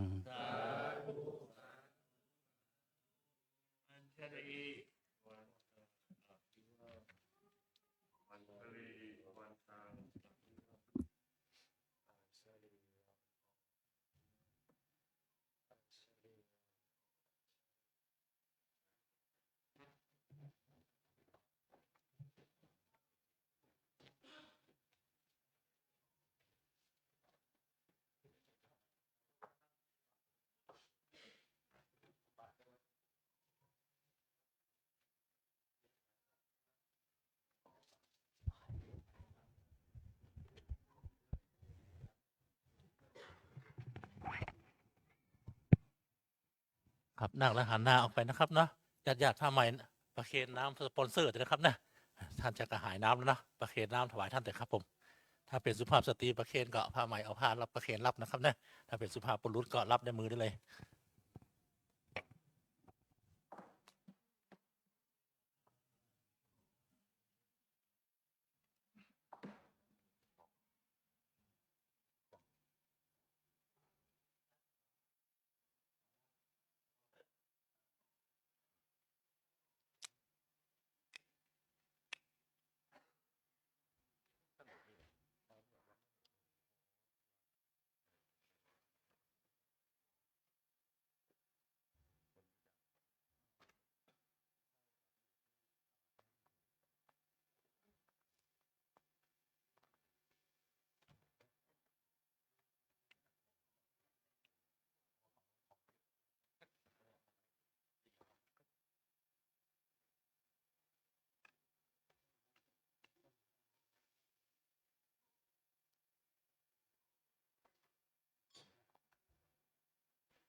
พระใหม่ก็หายน้ำก็ฉันได้เลยนะครับเนาะฉันเสร็จแล้วหันหน้ากลับมาหาพระอุปชฌาย์นะหันหน้ามาด้านนี้เดี๋ยวจะถวายของพร้อมกันนะครับ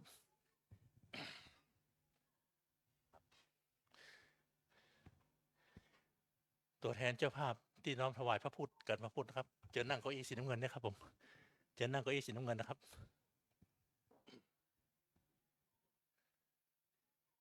นี่ครับด้านนี้ครับผม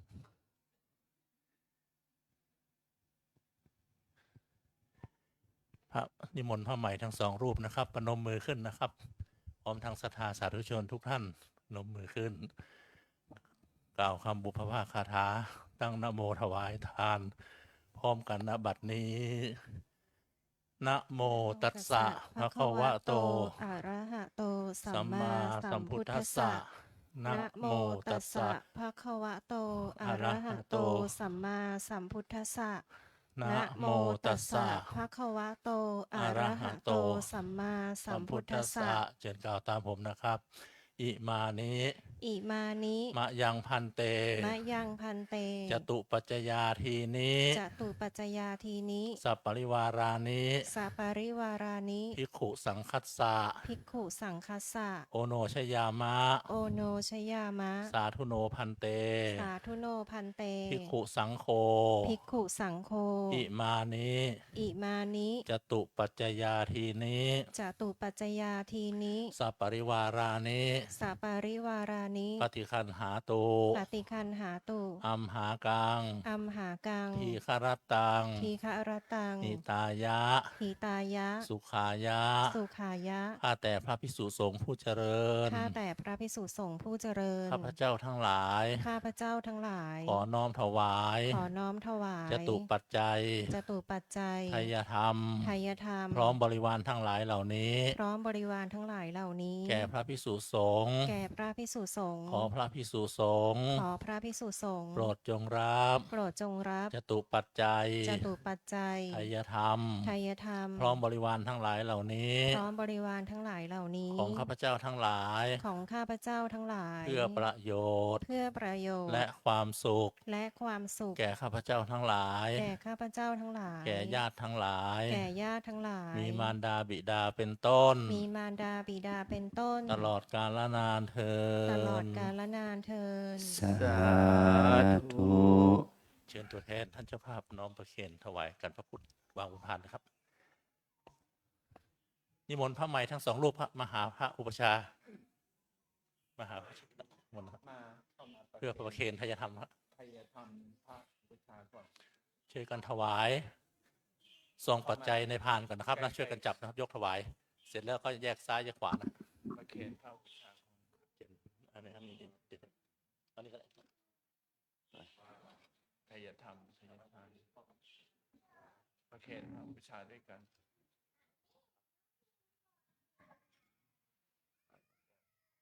แยกซ้ายขวาเลยครับ แยกทั้งหมดนะครับมา ทั้งหมดด้านโน้นกับทั้งหมดด้านนี้ มาประเคนก็ละ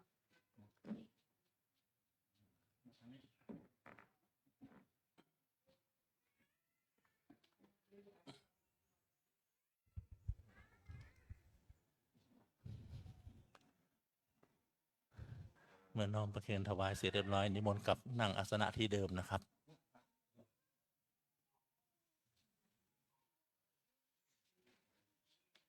เตรียมน้ำหยาดน้ำกรวดด้วยนะครับ ทั้งพระใหม่ทั้งศรัทธาสาธุชน เพื่อที่จะรับพรกรวดน้ำ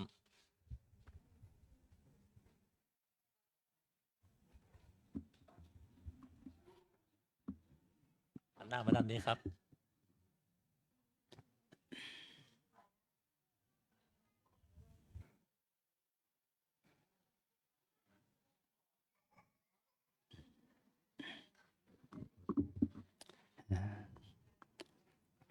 พระใหม่โยมพ่อโยมแม่ของพระใหม่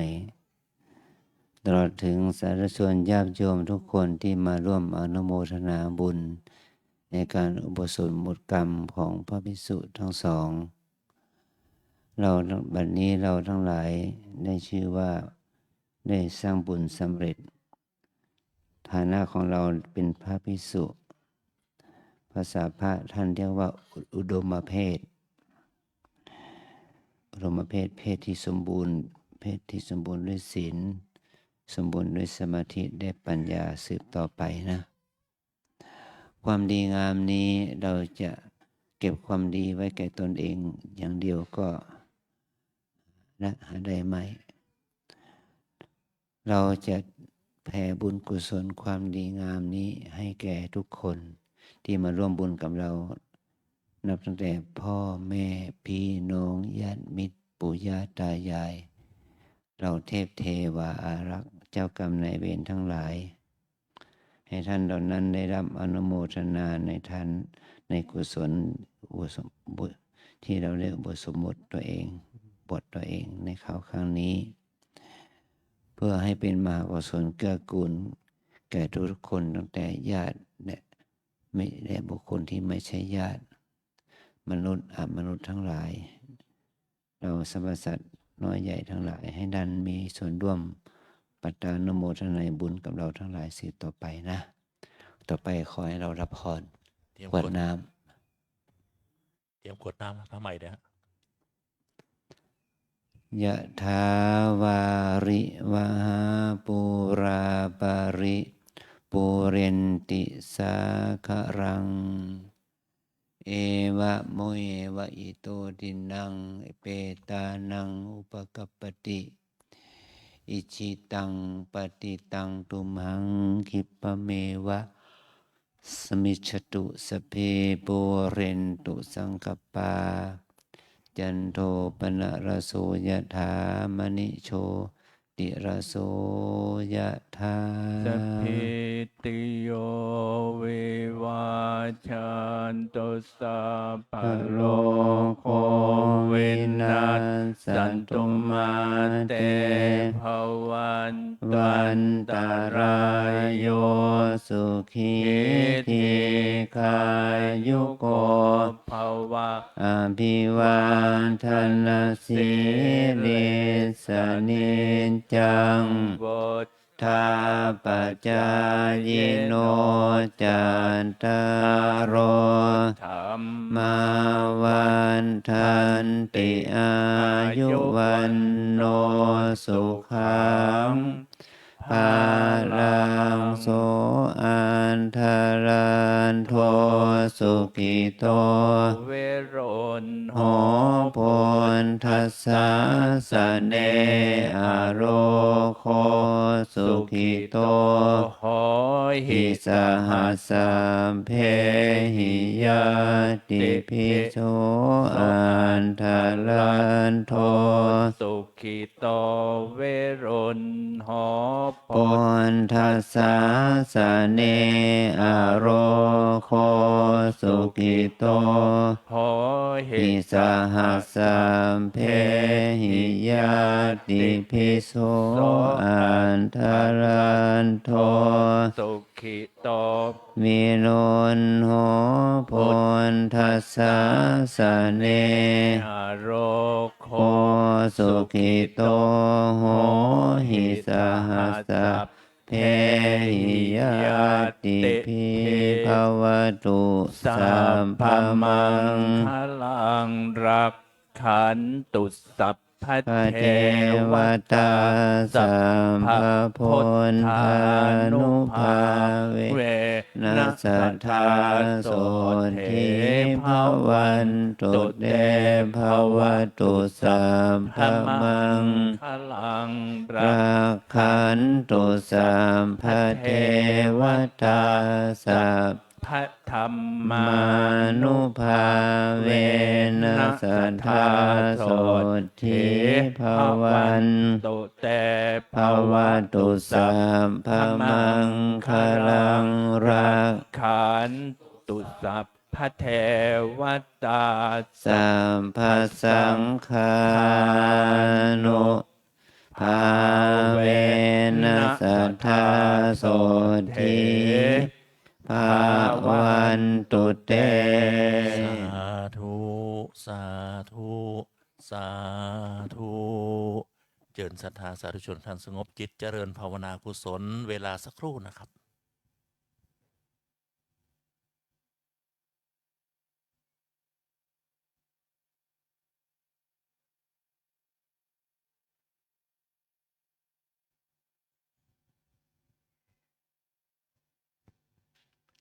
สมควรแก่เวลาแผ่เมตตาพร้อมกันอิตังตานากัมมังนิพพานาปัจจายโยโหตุโนนิจจังอิตังศีลากัมมังนิพพานาปัจจายโยโหตุโนนิจจังอิตังภาวนากัมมังนิพพานาปัจจายโยโหตุโนนิจจังยังกินจิกุสาลังกัตตพังกัมมังสัพเพหิอัมเหหิกตังปุญญังโนอนุโมทันตุสุนันตุพนโตเยเทวาอัสสมิงฐานเนอาทิคาตาทิคายุกาสะทาหุนตุสัพพสัตตาสุขีอัตตานังปาริหารันตุมาตาปิตาสุขิตาหุนตุทุกขาปามุจจันตุสัพเพยาตากาสุขิตาหุนตุทุกขาปามุจจันตุสัพเพอายาตากาสุขิตาหุนตุทุกขาปามุจจันตุสัพเพปิสาสัพเพยัคขาสัพเพเปตาสุขิตาหุนตุทุกขาปามุจจันตุสัพเพนัคขตาสุขิตาหุนตุทุกขาปามุจจันตุสัพเพเทวาสุขิตาหุนตุทุกขาปามุจจันตุสัพเพอาจาริโยปัจจายาสุขิตาหุนตุทุกขาปามุจจันตุสัพพาสัมปัตติโยชามิชันตุโวจื่นศรัทธาสาธุชนทุกท่านวันทาน้อยขอสุมาพร้อมทั้งลาพระสงฆ์องค์เจ้านะครับ